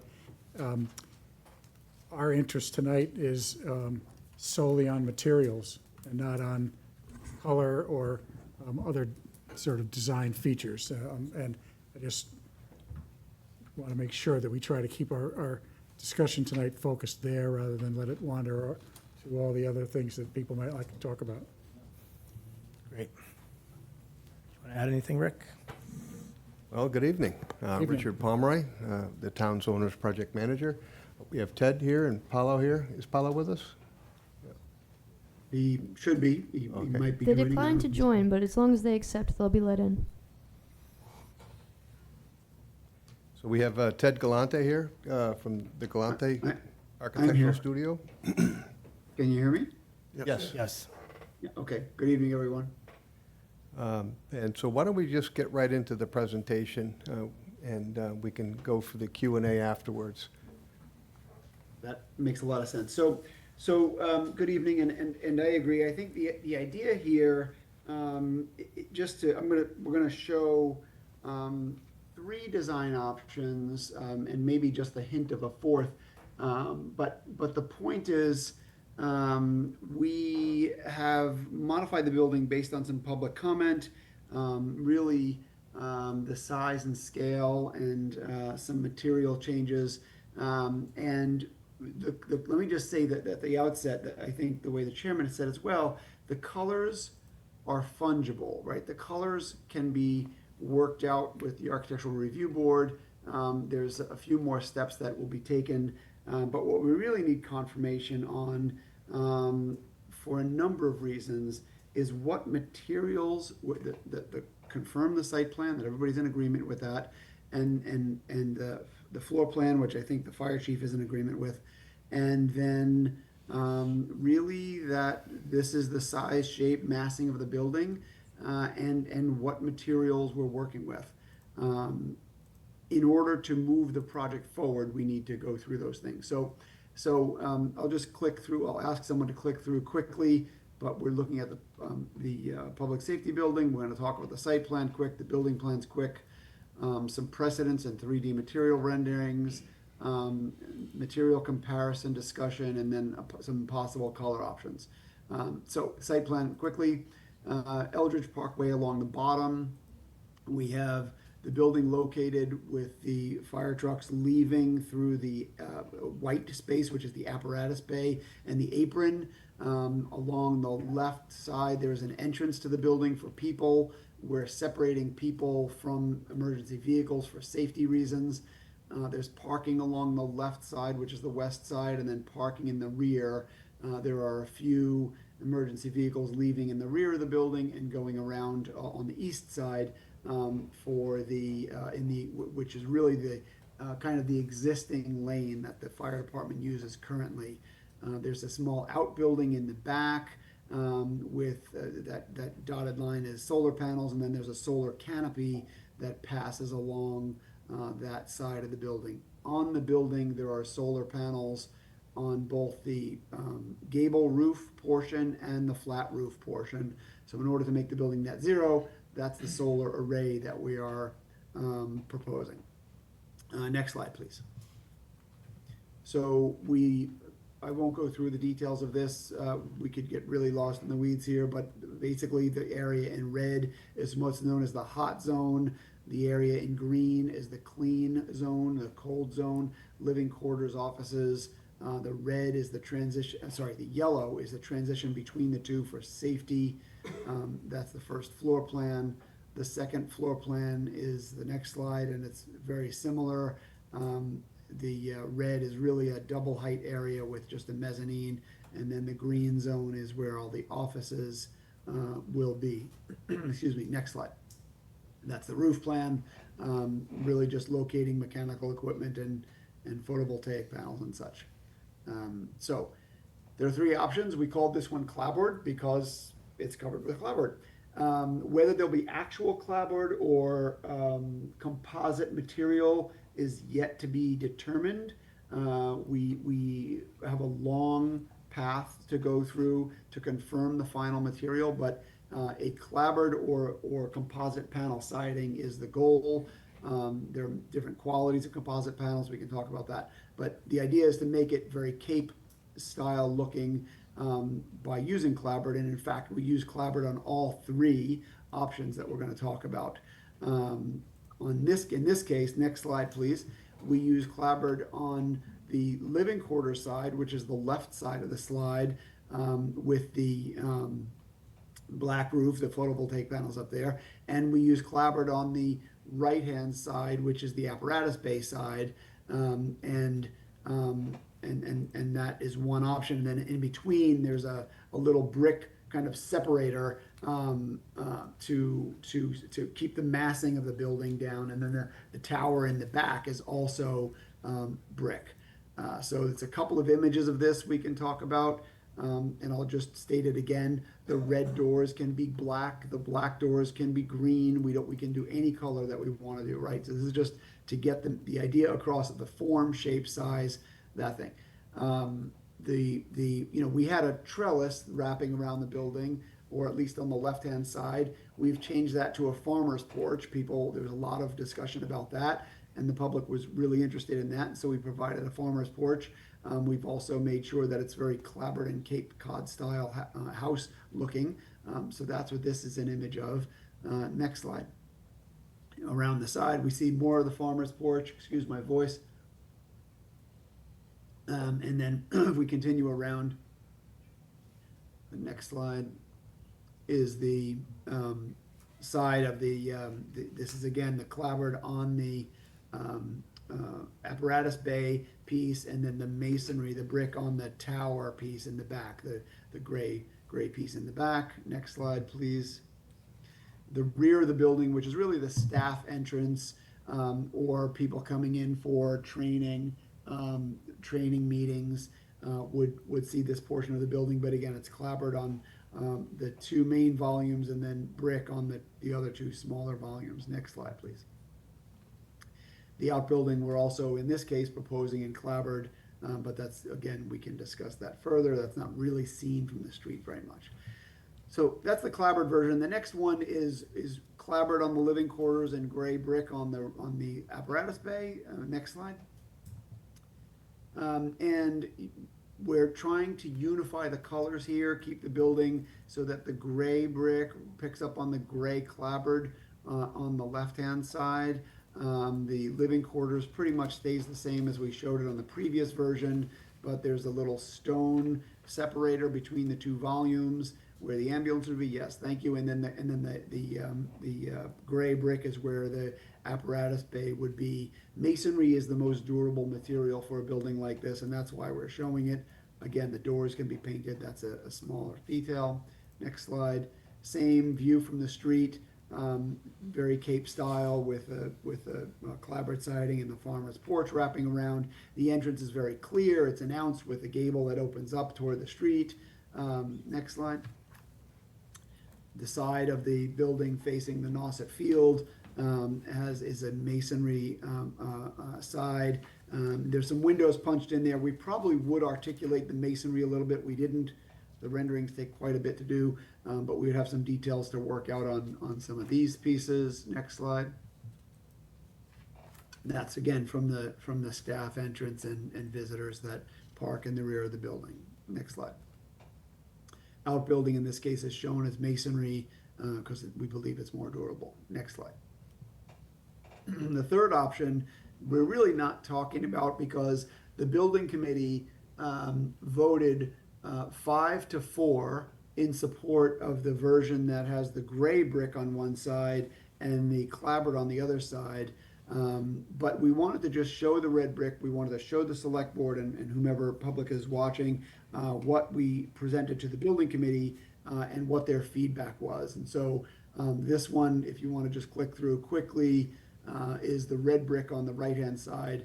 But that, as I understand it from the building committee, this one is not an option that is being considered because the red brick was not overly well received by the public. And so it's really the leading candidate from a building committee vote is the gray brick on one side with the clapboard on the other side. Now, there's been some discussion about materials, their quality, the durability, the options, etc. And so if you recall, there was a time where we were looking at different roof lines and we were using dollar signs to talk about the cost of things. And there's been a discussion about the standing seam metal roof versus asphalt shingles.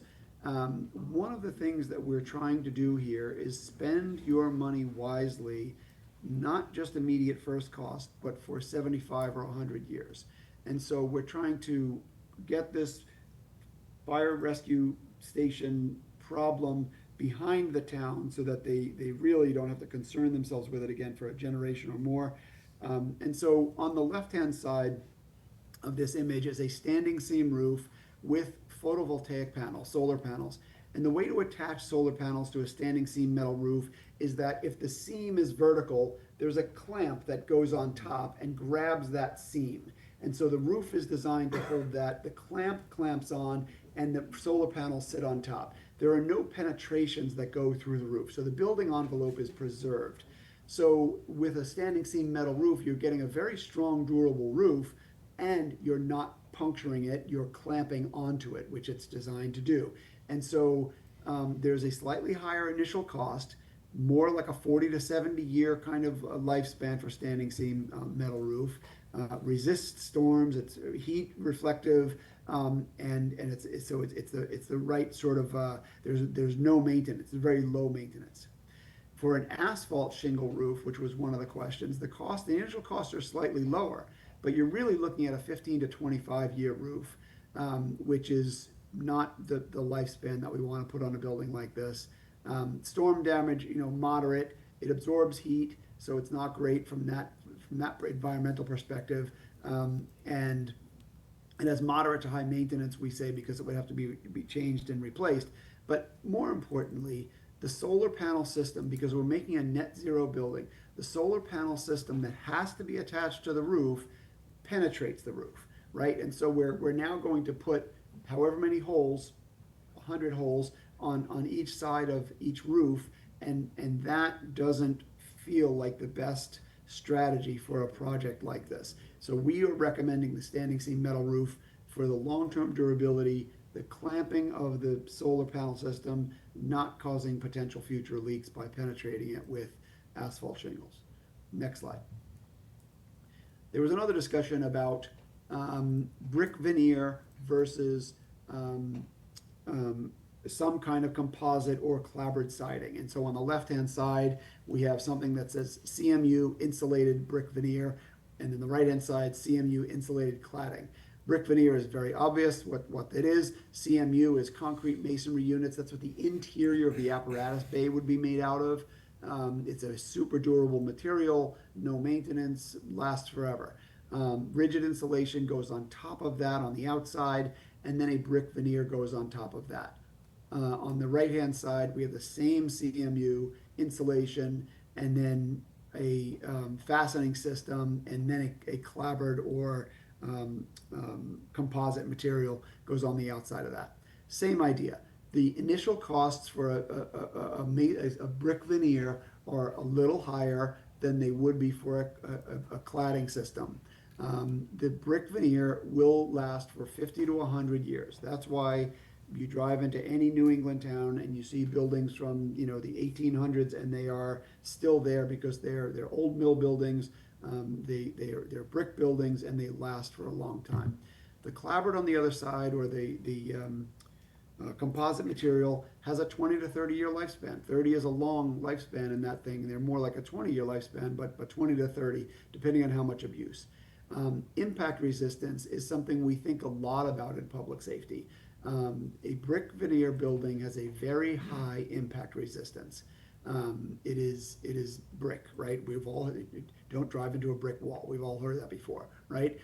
Cladding, either wood or composite, has a very low impact resistance. And on a public safety building where people are leaving in a hurry, under duress, we want the building to be impact resistant and durable. And so that version has a very low impact resistance.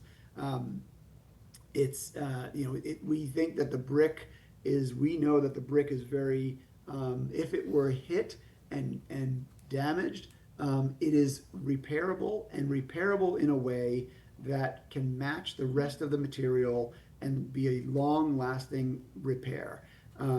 We've done this ourselves. We're currently rebuilding major portions of the Cambridge Fire Headquarters. That is an all masonry building, and one cannot see where we put the new brick, right? If it's done carefully and done correctly, it is a thorough, complete, and well done finish.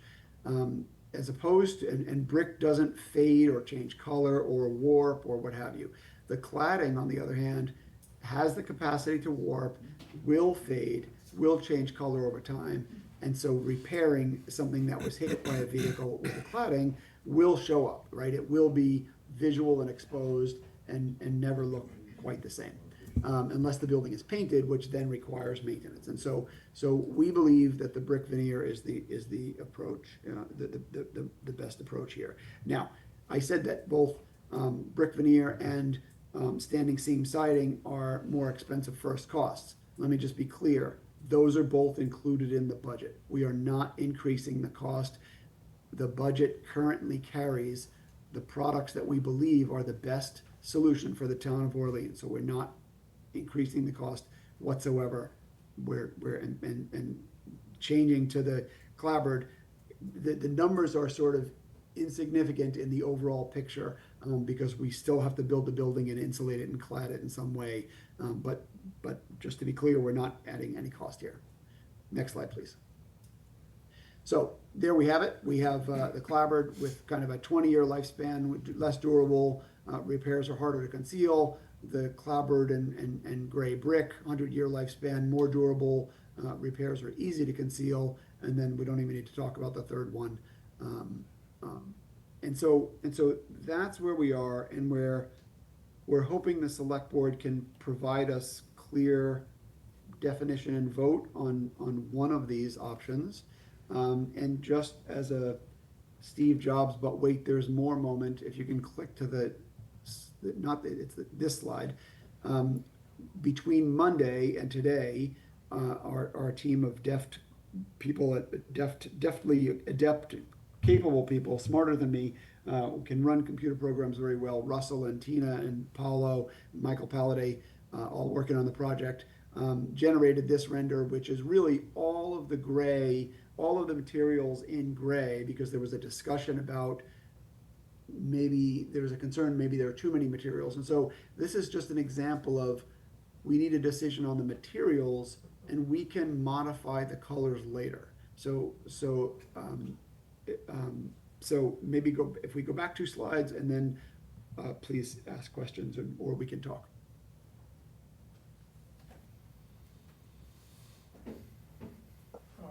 Let me just get back to a microphone. I hope that was clear enough. Yes, I think it was. Thank you. So in terms of process tonight, I did tell people if they had interest in speaking to this, they could choose this time of the meeting rather than public comment. So I would just ask that anybody who wants to speak to it follow the same rules as the public comment, which is 3 minutes and a one shot. So David, please.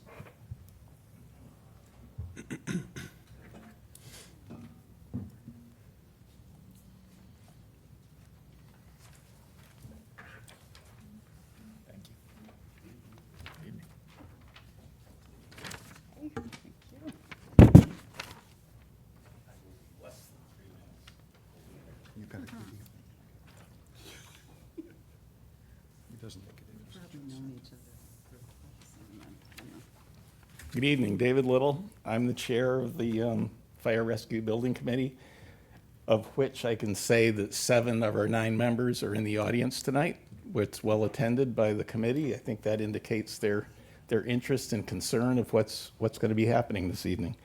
So I just wanted to bring the select board up to speed with respect to the public comment. I mean, you had some interesting public comment at the beginning of the meeting tonight. I think it's only fair that you hear what the public has said about this project so far. So I provided you with kind of a snapshot from our 7/16 meeting when we were reviewing a red brick apparatus bay with clapboard headquarters. The public comments were as follows. 6 did not like the use of brick. 1 liked the design. 1 preferred a unified look. 1 said the building should be softer and blend in. We also solicited online comments, and the online comments were as follows. 5 did not like the use of brick. 2 liked the design. 1 disliked the design. 1 didn't like the use of varied exterior materials. 1 wanted to see a united exterior design. 1 wanted to see the use of traditional materials, and 1 said the design did not blend in with the local architecture and the community.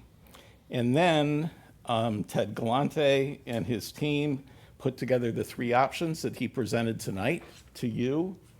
And during public comment at our meeting on Monday, 5 people spoke in favor of option 1, at which time I thought it was fairly apparent that that was the preferable option with the people in the audience, and I asked if there was anyone in the audience who did not like option 1, and there was silence. So there was a lot of discussion. The Fire Rescue Committee, the 9 members, 4 chose option 1, and 5 chose option 2. So I just think, I think from my perspective as the chair, I base my concerns and votes and things on what the general public that live in the town want to see. Thank you. Thank you, David. Now's your chance. Anybody who wants to speak? Scott, come on up.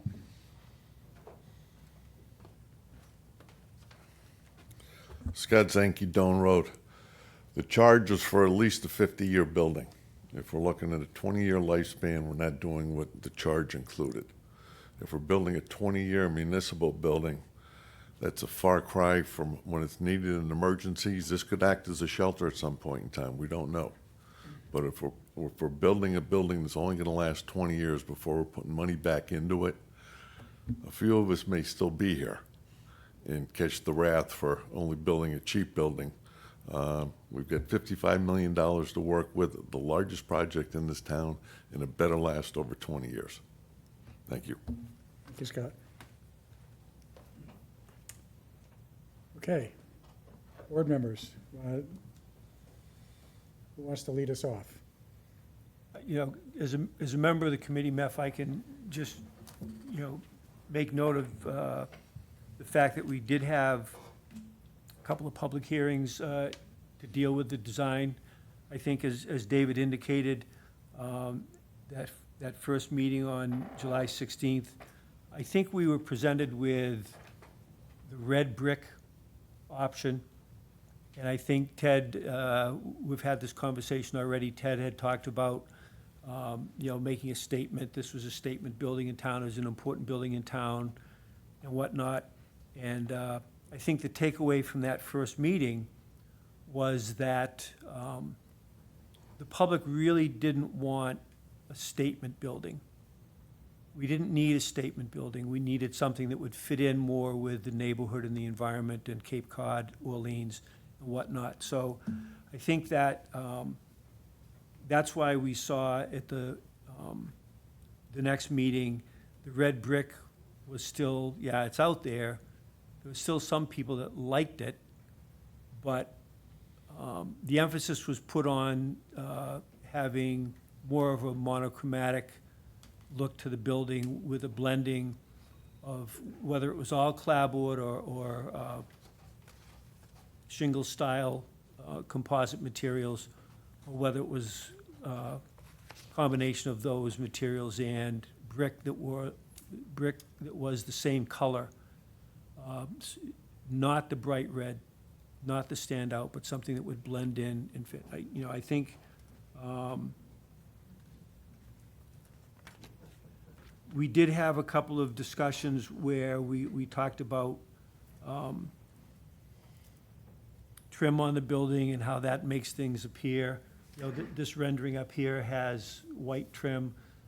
The last picture that was shown, the trim was gray, kind of match. So there's a lot of iterations that can go on. And I think we agreed that whether it's red doors or black doors or green doors or blue doors or whatever it might be, that's a discussion for a later date. But what we're looking at right now is the materials and what makes the most sense for the durability of the building and the need of the building.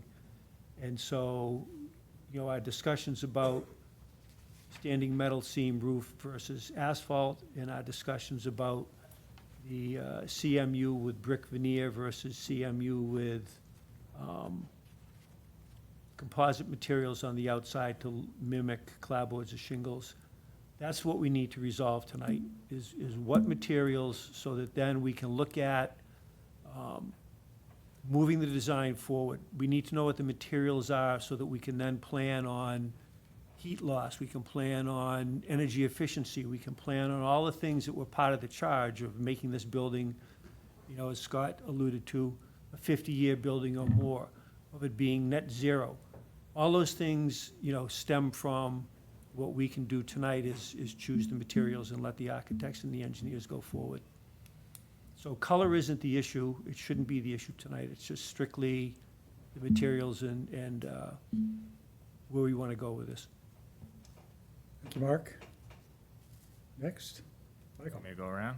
Sure. Thank you to the architects and the committee. I've attended both meetings that you guys had. I guess my comments were still, I gave them before the first meeting, where, you know, aesthetically, I like more of a unified approach. I like the option one. I like the clapboard on the whole project. I understand these numbers, 20 years, depending if you're using composite. I'm not sure how it can be 100 years if the majority of the project, even in option two, is clapboard. you know, because the clapboard we're saying is 20 years.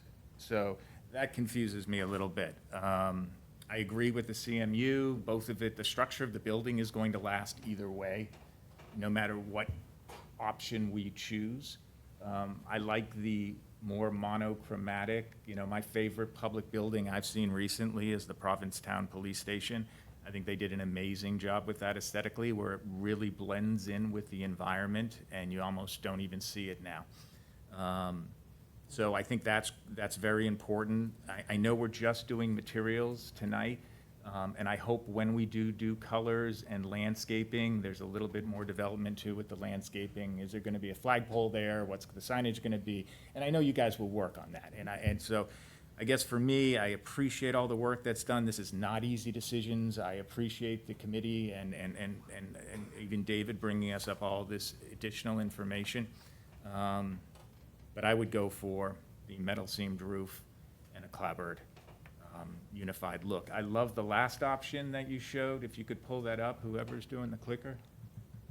And I know we're not doing color, but this is more, maybe a lighter version, and we did put it in, so if we're looking there, you know, we weren't gonna do colors, but we are actually adding it to the presentation. So it's hard not to ignore, you know, why we added this then. Yeah, I know, Mark, I agree with you, and I put it there because I wanted to let everyone know that the colors are fungible. I agree, lighter might be better, but I didn't want to distract the committee with color, other than to say, we will continue to revisit the color, but I've got to get engineers to decide. David, I don't think that's quite right, but if you want to say something, go ahead. Should I finish? Okay.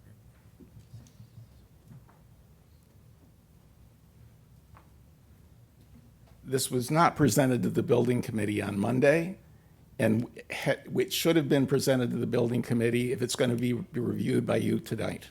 Thank you. So I mean, when I watched the meeting, there were comments, I think, one of the members did talk about a lighter color, lighter colors disappearing more into the environment, so. I guess those are my comments. I appreciate these 100-year, 50-year buildings, but with all due respect, we have a building now of 40 years. The lifespan of buildings is, you know, we went 40 years. As we go another 20 years, things are changing at an exponential pace. To think we're going to have buildings the same in 50 years, I just don't think is realistic in this world. The amount of things that are gonna change. So just having the skin, something to be concerned about, I'm not that worried about it, so. Thank you, Michael. Mary or Kevin? I guess I would say I am enamored with the second option. With the clapboard and gray brick. Yes, I did like the final picture that was shown. I'm certainly swayed by the idea of the longevity of the materials as being an integral part. I guess I would say that as much as I do think, regardless of sort of the colors, this is a statement building. It is going to be a statement building because it's a big building and because it is the fire department and the fire and rescue department. So there is a lot to be said for it can be elegant does not have to be gaudy to be a statement building. I think this is a statement building in terms of the amount of time and energy and care that we are putting into having this be the building that we want. So I guess that's one thing I would say, but I would be going for the second option at this point. So I've got a few. One is, and Ted, I think you said at the outset, you also want our vote to confirm the site plan floor plan, because you feel that's been run through committee, chief feels that's good, and I'm comfortable with that. You also really want us to just focus on these two options.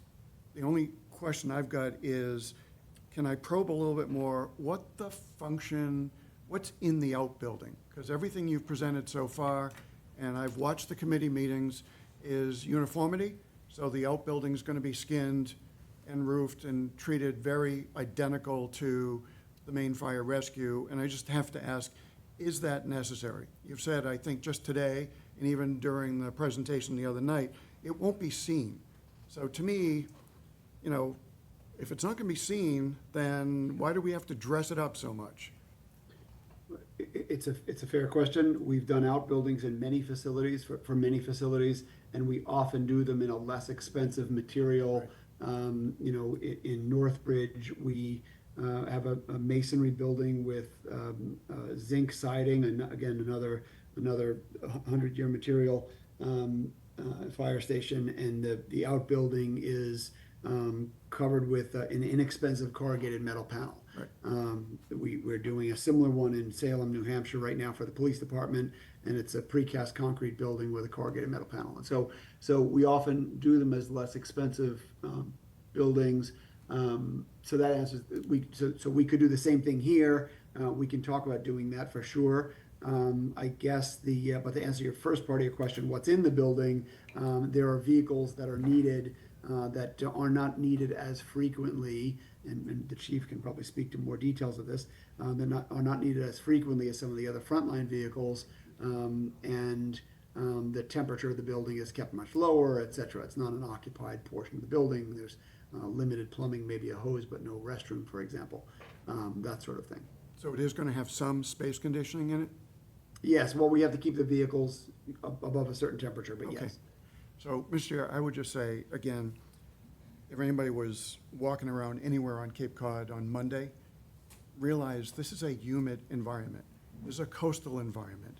This is a fire rescue station, as Mary said. You know, I don't want us to put 100% clapboard around this building. I really do like the clap and brick for the environment we live in, for the longevity that we get. And the last thing Ted said was the cincher for me, is it's still within the not-to-exceed budget that we went to town meeting. With that said, option 2 is really what I'd like to go. Before I take my turn, I just wanted to ask one question, and that is, I've been told that the thermal performance of the brick facade is better than the clapboard siding. Is that, and if that's true, how big a difference is that? It is a moderate difference. We didn't raise it because it is because masonry is 3.5 inches thick and clapboard is, you know, an inch or less, much less in fact. But the actual number is like 0.8, and it's not a significant piece, right? We have to meet the energy code. We have to insulate the building and meet a certain thermal criteria. But it's not radically different, is what I'll say. It would, if I were building out of my house, I would put brick, because it does have a little bit difference, not a major difference.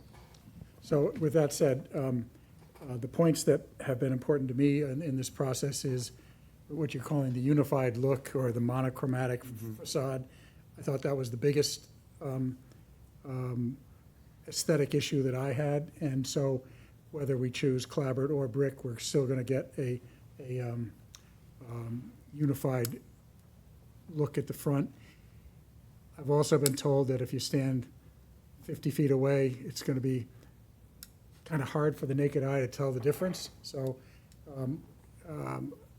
my first reaction when I hear a question like this is to go for the clapboard, because that's clearly the more traditional Cape Cod. But I think that the advantages to the brick, long-lasting, and to whatever minor thermal performance is better, that's the way I would go without a great deal of, I wouldn't be heartbroken if it ended up being clapboard, but I would tonight vote for the brick. And also easily the metal roof.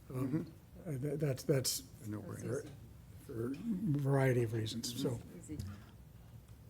That's it for me. Go ahead, Mark. I just wondered if you want to hear from our project manager on what his thoughts might be, Yeah. one way or the other on this, too. Please. Thank you. I prefer the hybrid version as well. That's the clapboard and the brick. The durability and the usefulness and longevity of the brick It is, and I think this, I enjoyed the statement from one of your members that said this is going to be a statement property just because it's a fire station. And there's ways to make it subtle, but it is a municipal facility, and the brick does carry the municipal seal with it. So that's my preference. Okay. In terms of a motion here, I think if my memory of this conversation goes, there was more support for the brick than for the clapboard, and so I think if we want to do a motion, that should probably be the one that gets made. Mr. Chair, I'm happy to take a stab at it. On behalf of the Select Board, with thanks to the Building Committee, I would move that we confirm the site and floor plan as presented today, and the siding, we go with option 2, which is clapboard brick, with the desire to have a uniform or mono look. And a metal roof. And a metal roof. Second. Okay, that motion is made and seconded. Is there further discussion that we'd like to have? Hearing none, then call for a vote. All in favor, say aye. Aye. Any opposed? So 4 to 1. Does that take care of our business tonight? It does. Good. Thank you. Thank you. Nice. I think it does. Thank you all very much. Thank you.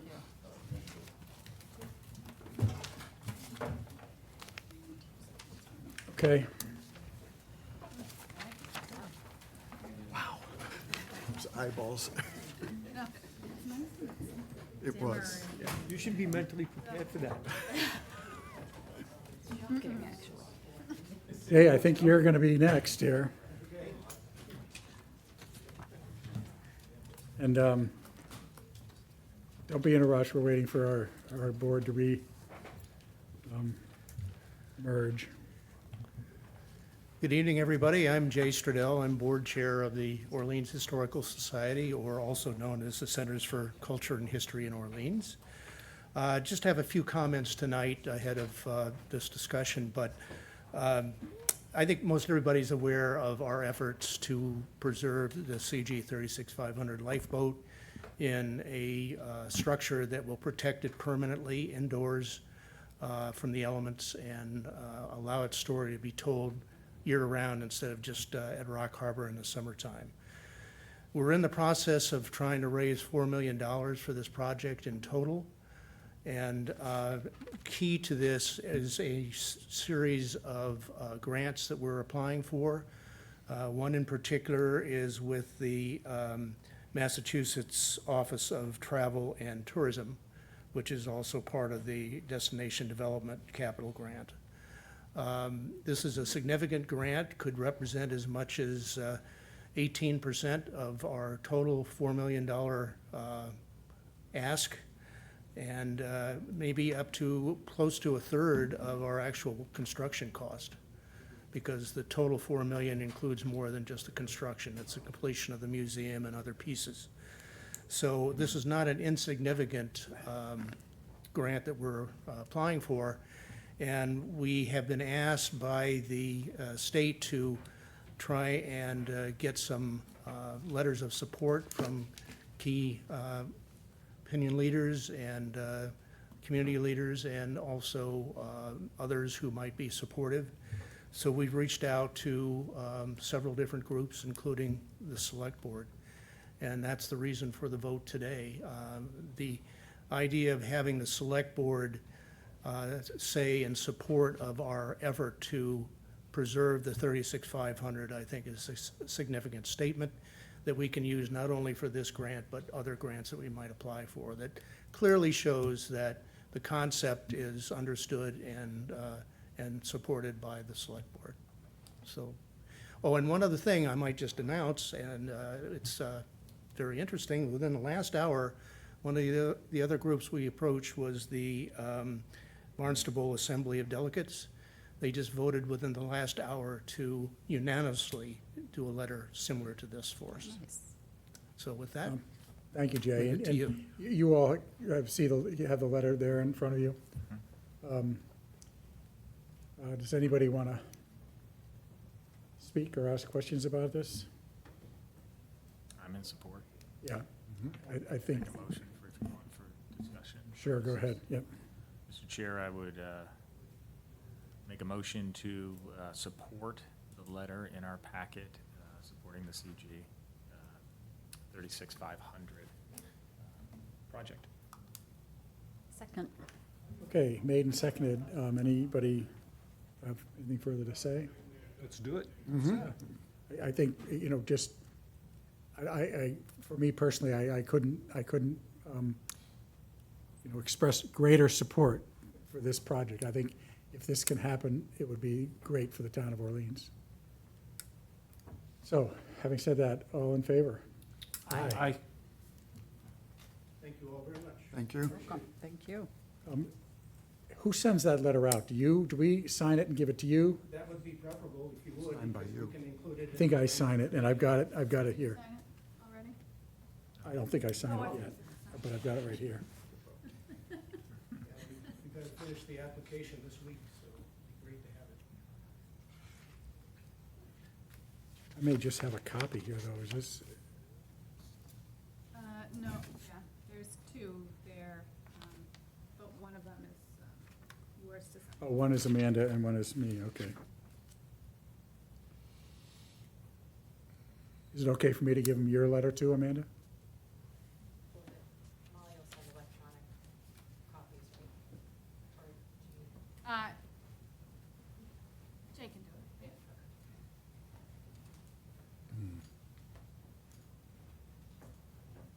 Thank you, Matt. And best of luck. Thank you all very much. We're going for it. Good. All right.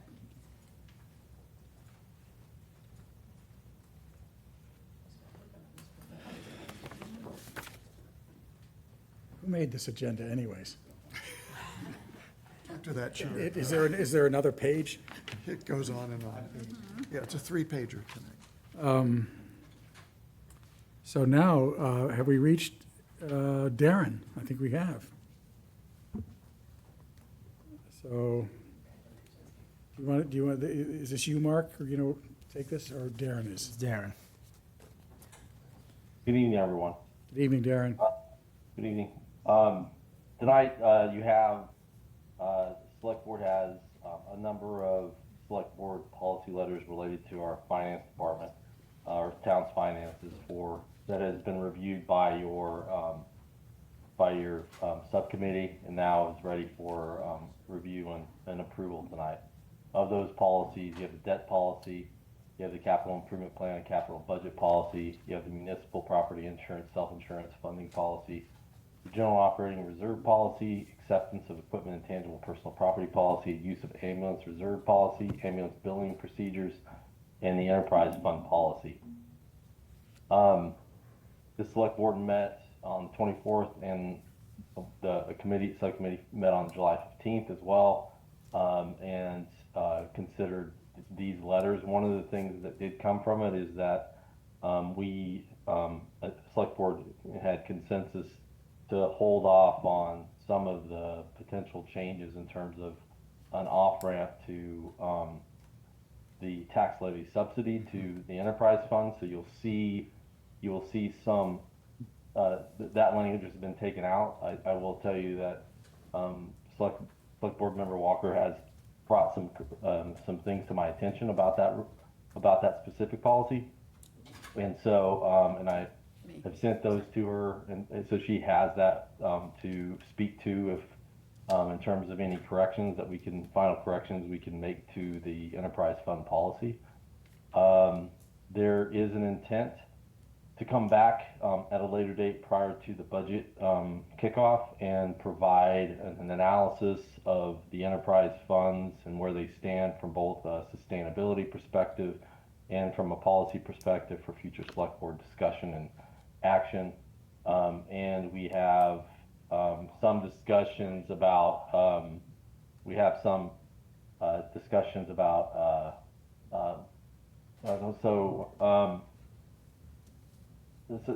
so if you could, I mean, I'm here for any questions you might have.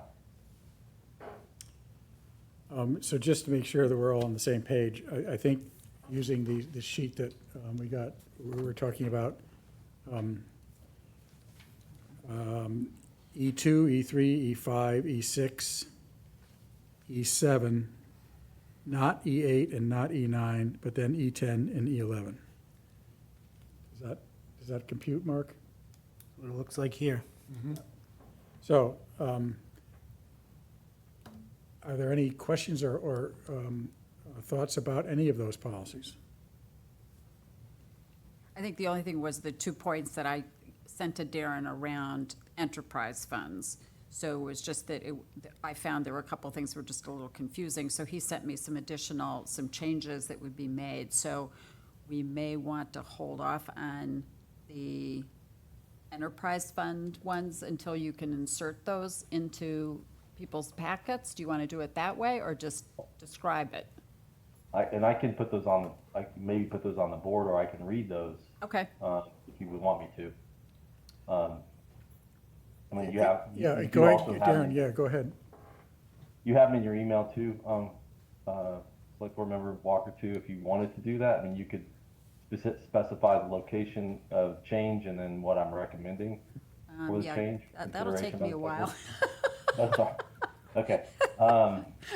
So, yeah, I have to find those again. In the 'cause I did enterprise those. fund, which is, the enterprise fund is, I think it's all the way at the bottom of the, Find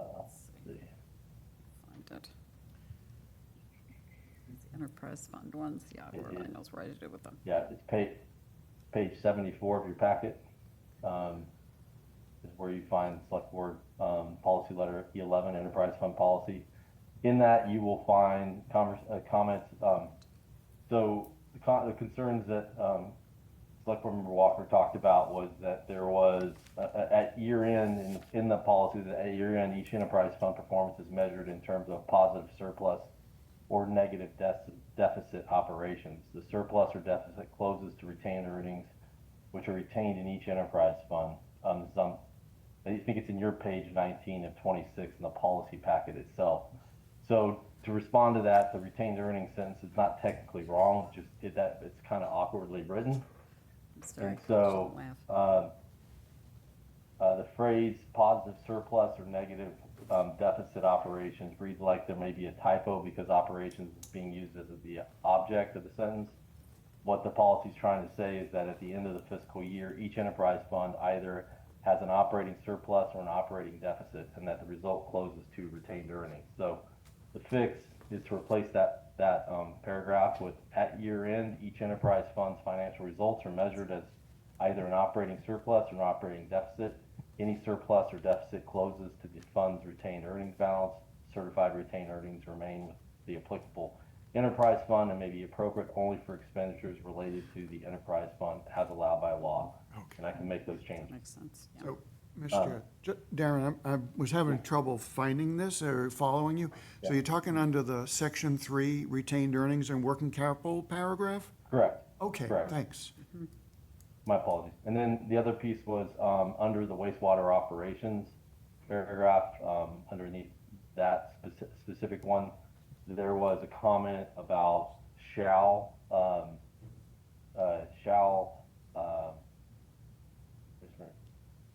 It was shall be self-supporting or something like that, yeah, right?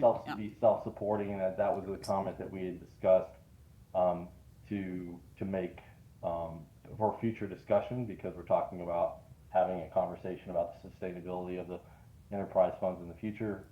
So the change to that paragraph would be wastewater operations, capital costs, and debt service may be supported by a combination of user fees, betterments, grants, subsidies, certified retained earnings, the special purpose water stabilization fund, debt exclusions, taxation, and other lawful sources as authorized through the annual budget, capital planning, town meeting, and applicable laws. There isn't a shall requirement in there. It's just those are the ones that would be contributing to the funding of that enterprise fund until we could go back and have a more refined discussion. So, Mr. Chair, can I ask a question on that? Please. So Darren, on that one, does Yeah. that lose the way the wastewater debt is viewed as no longer, it would then become town debt? Because what you described to us in the past was, as long as we could match the special purpose stabilization fund and the enterprise to supporting debt, then that's not treated in our debt calculation. So does this change affect that? Let me think about that for a second.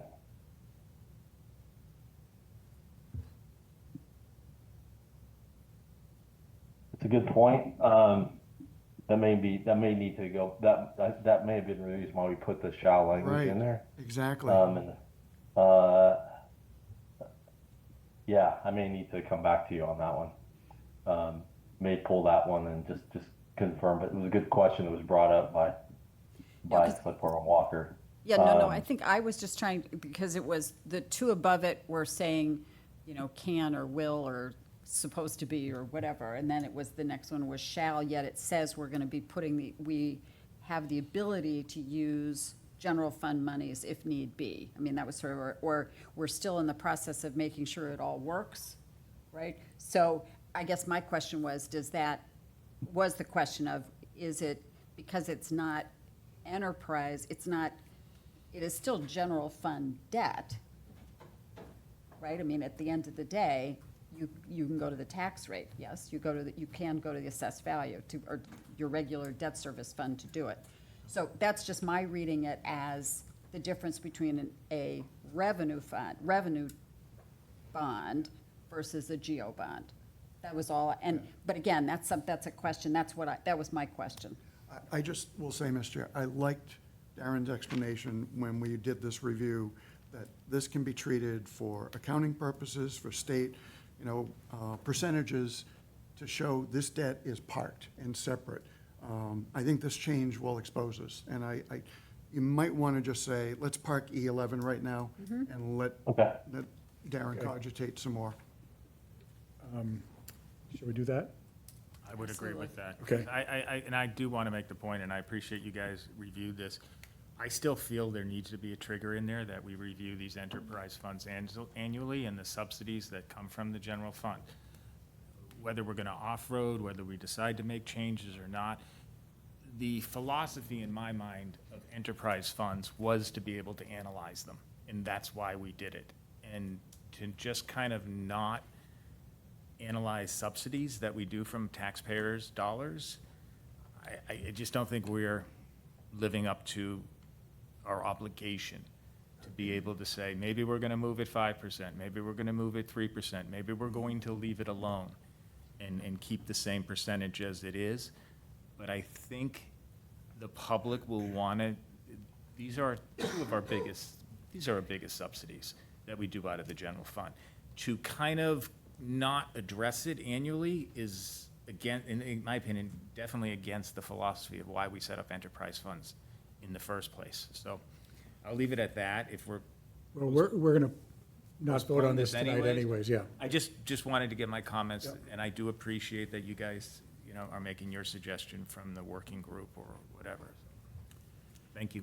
So if we pull the enterprise fund E11 out of this group, is everybody okay with E1, the other? All the others, debt. Yep.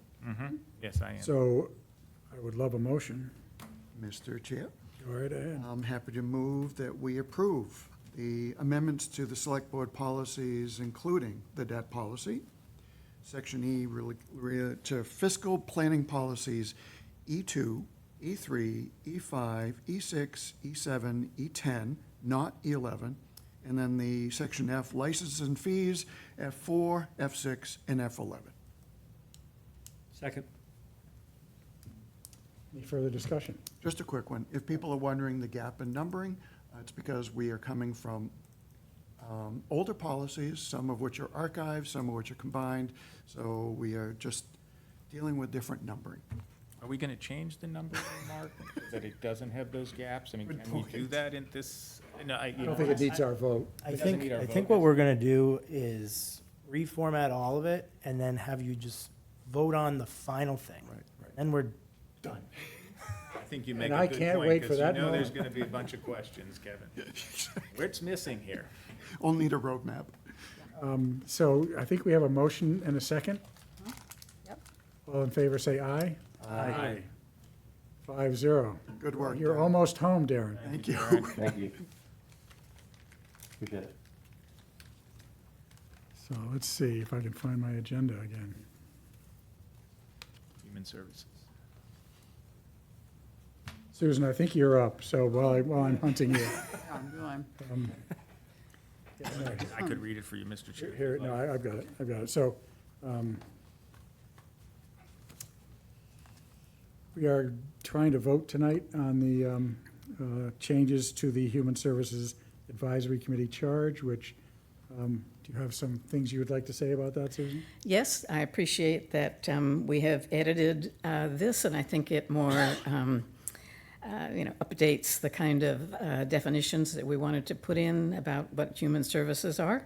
And I have one suggested amendment. We had added at the very end that, and I think the idea was to get all of the committee's charges to look more similar. And it said the committee shall meet as necessary, but not less than quarterly to fulfill this charge. Unfortunately, we don't meet quarterly. We meet when there are applications. And so I was suggesting that maybe for our committee, it would say the committee shall meet as necessary, but must meet at least 4 times a year, if you want to say that. Is that okay, Mark? Sounds good to me. Is everybody else okay with that? Good to me. Yeah. Okay. Okay, so I appreciate you doing this, and thank you very much. And thank you for that. Anybody want to make a motion?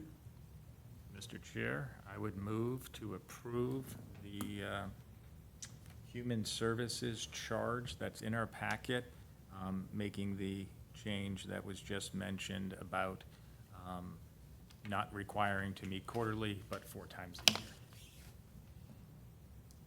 year. And second. So motion's made and seconded. Anything else?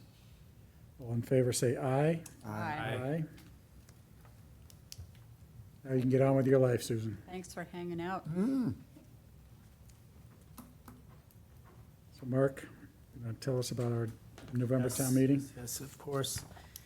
Now that we're in the midst of planning for this meeting with a date of November 18th, we shortly after, the next day after your last meeting, went to our staff meeting. Originally, we had planned for the 16th. At the meeting, we had moved it to the 18th to avoid interfering with One Cape, and found out that our town clerk and our assistant town clerk are not available on the 18th, and therefore, we need to revote the date of town meeting. So I would suggest the 16th. We've confirmed that we have the town clerk and the moderator. So that's what I'd offer to you. Mr. Chair, I would. Yeah, please. make a motion to reconsider the town meeting vote to Monday, November 16th. Second. Okay, all in favor, say aye. Aye. Aye. Okay. Consent agenda. Anybody want to Mr. Chair, I take would us home? move to approve the consent agenda. Second.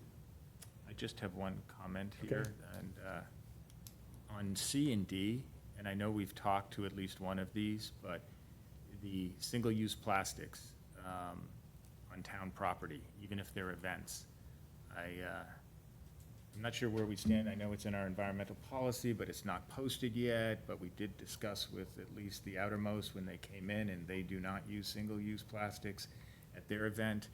I don't want these to go by because we haven't gotten these policies published. It's our wish that we would rather not use unless it's an emergency or there's something that can't be done. And I think we need to kind of stick with that as a community. So this motion's been made and seconded. If we want to delve into the single-use plastics issue for these, can we vote the consent agenda and then follow up with them? Are you suggesting you want to put that as a amendment to the motion? Yes. Or at least, I mean, we've made it as a policy. Well, let me We just, haven't let me just published check it. that language. So, on town property.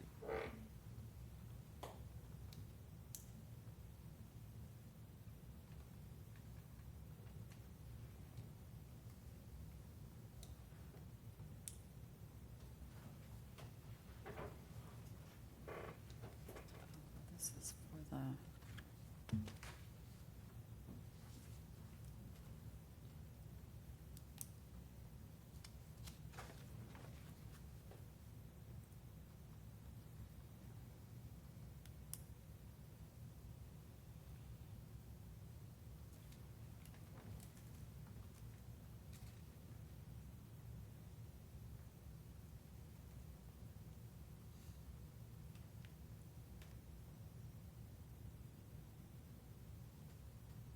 I guess my question could be, if we just vote this, we can still advise them that the town policy is no single-use plastics.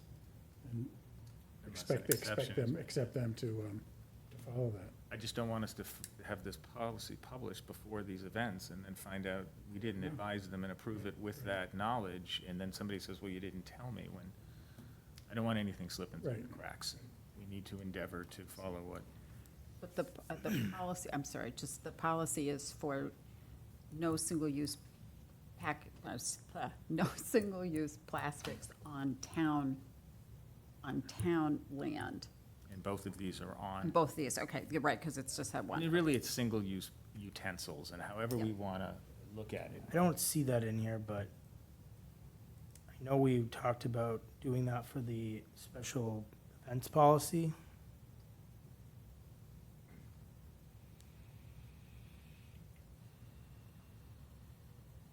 There's conversation in the purchasing, for the town's purchasing policy, about not purchasing single-use products. There's no reference to town properties not allowing events. So Amanda and I just spoke about this week, about including that in the special events policy that we're bringing to you all. It's not in effect now. It's not currently in a policy. So what happens when we get to that in August? What, get to what, I'm sorry? The special events policy that maybe the board will or will not, I mean. Yeah, no, we're gonna, in that draft, that language is gonna be a part of that. Right, but But we're approving something now contingent on whether the policy happens later. I mean, that's where I I would mean, just make an I'm adjustment. just reporting to you that it's not currently in your policy. So if you'd like to do that here, then you may. So, if we want to do, I think we don't have a policy, we have no guarantee that that policy is going to pass. So I think voting something tonight, subject to something that may or may not happen, is probably not the best way to do it. But I would think that we could still talk with them and express our expectation that they. encourage them. Yeah. Well, we did, when they came in to ask for the date. But, yeah, okay, however you want to handle it, but I don't want, I think it would be a shame if this is what the town staff is suggesting we do in events policy, and because of timing, be it a month, we don't do it or follow it. That philosophy doesn't make sense with me. We either get behind this or not. But I think. I don't want to not approve these tonight. I would like to approve them tonight, of course. I just would like to make sure when the events happen, they're in line with what our belief of a policy will be. And maybe it won't. Maybe it'll go, maybe some select board members won't pass. I hope it does, and I hope staff brings it to us as soon as possible, because we're doing a lot of things on single-use plastic to the community. I think, speaking for myself, I'll certainly be supporting a single-use plastics policy, but I think for the purposes of tonight, we're probably at a point where the policy's not in effect, so asking them to I think we can honor still, it we can still ask. as a request. Yeah, I think that's So fine. I think if we vote this tonight as is, we continue to make it clear. And I think, I know the Outermost Festival people, when that was being put together, especially a couple of years ago with Jack Johnson coming, because Jack Johnson is like a huge advocate of no plastics and whatnot. And that was part of their planning and has continued to be part of their planning. I think we can talk to the chamber about what they do at the library as well and encourage them to go that same route. I think they're amenable to that, obviously.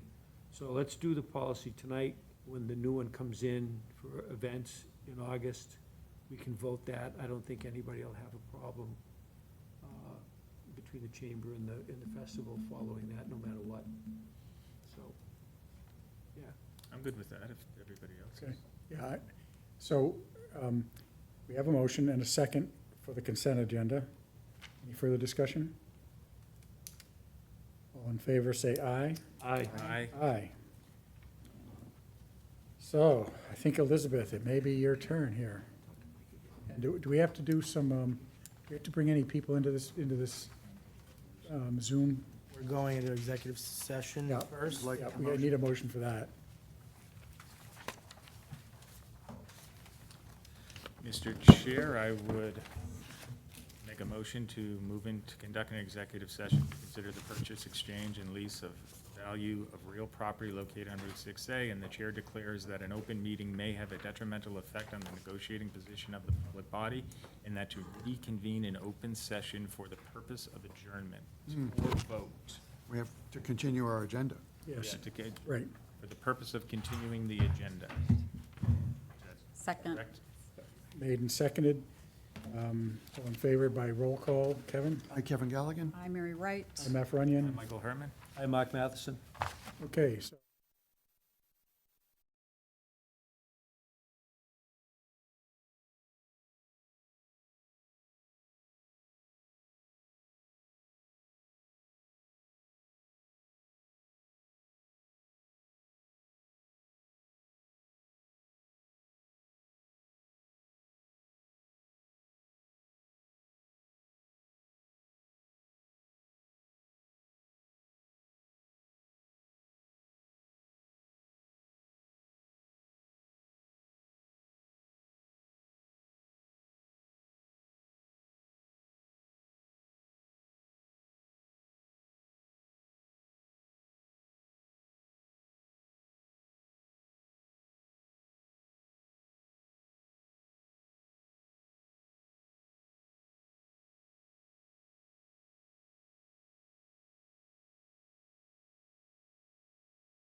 will be considering the article, the warrant item, excuse me, the agenda item number 10 with a joint meeting with the Affordable Housing Trust in the near future. And that is all we have to report. And with that, I think I would like a motion. You want to skip liaisons? I do. Mr. Chair, at 8:31, I will move that we adjourn. Second? All in favor, say aye. Aye. Aye.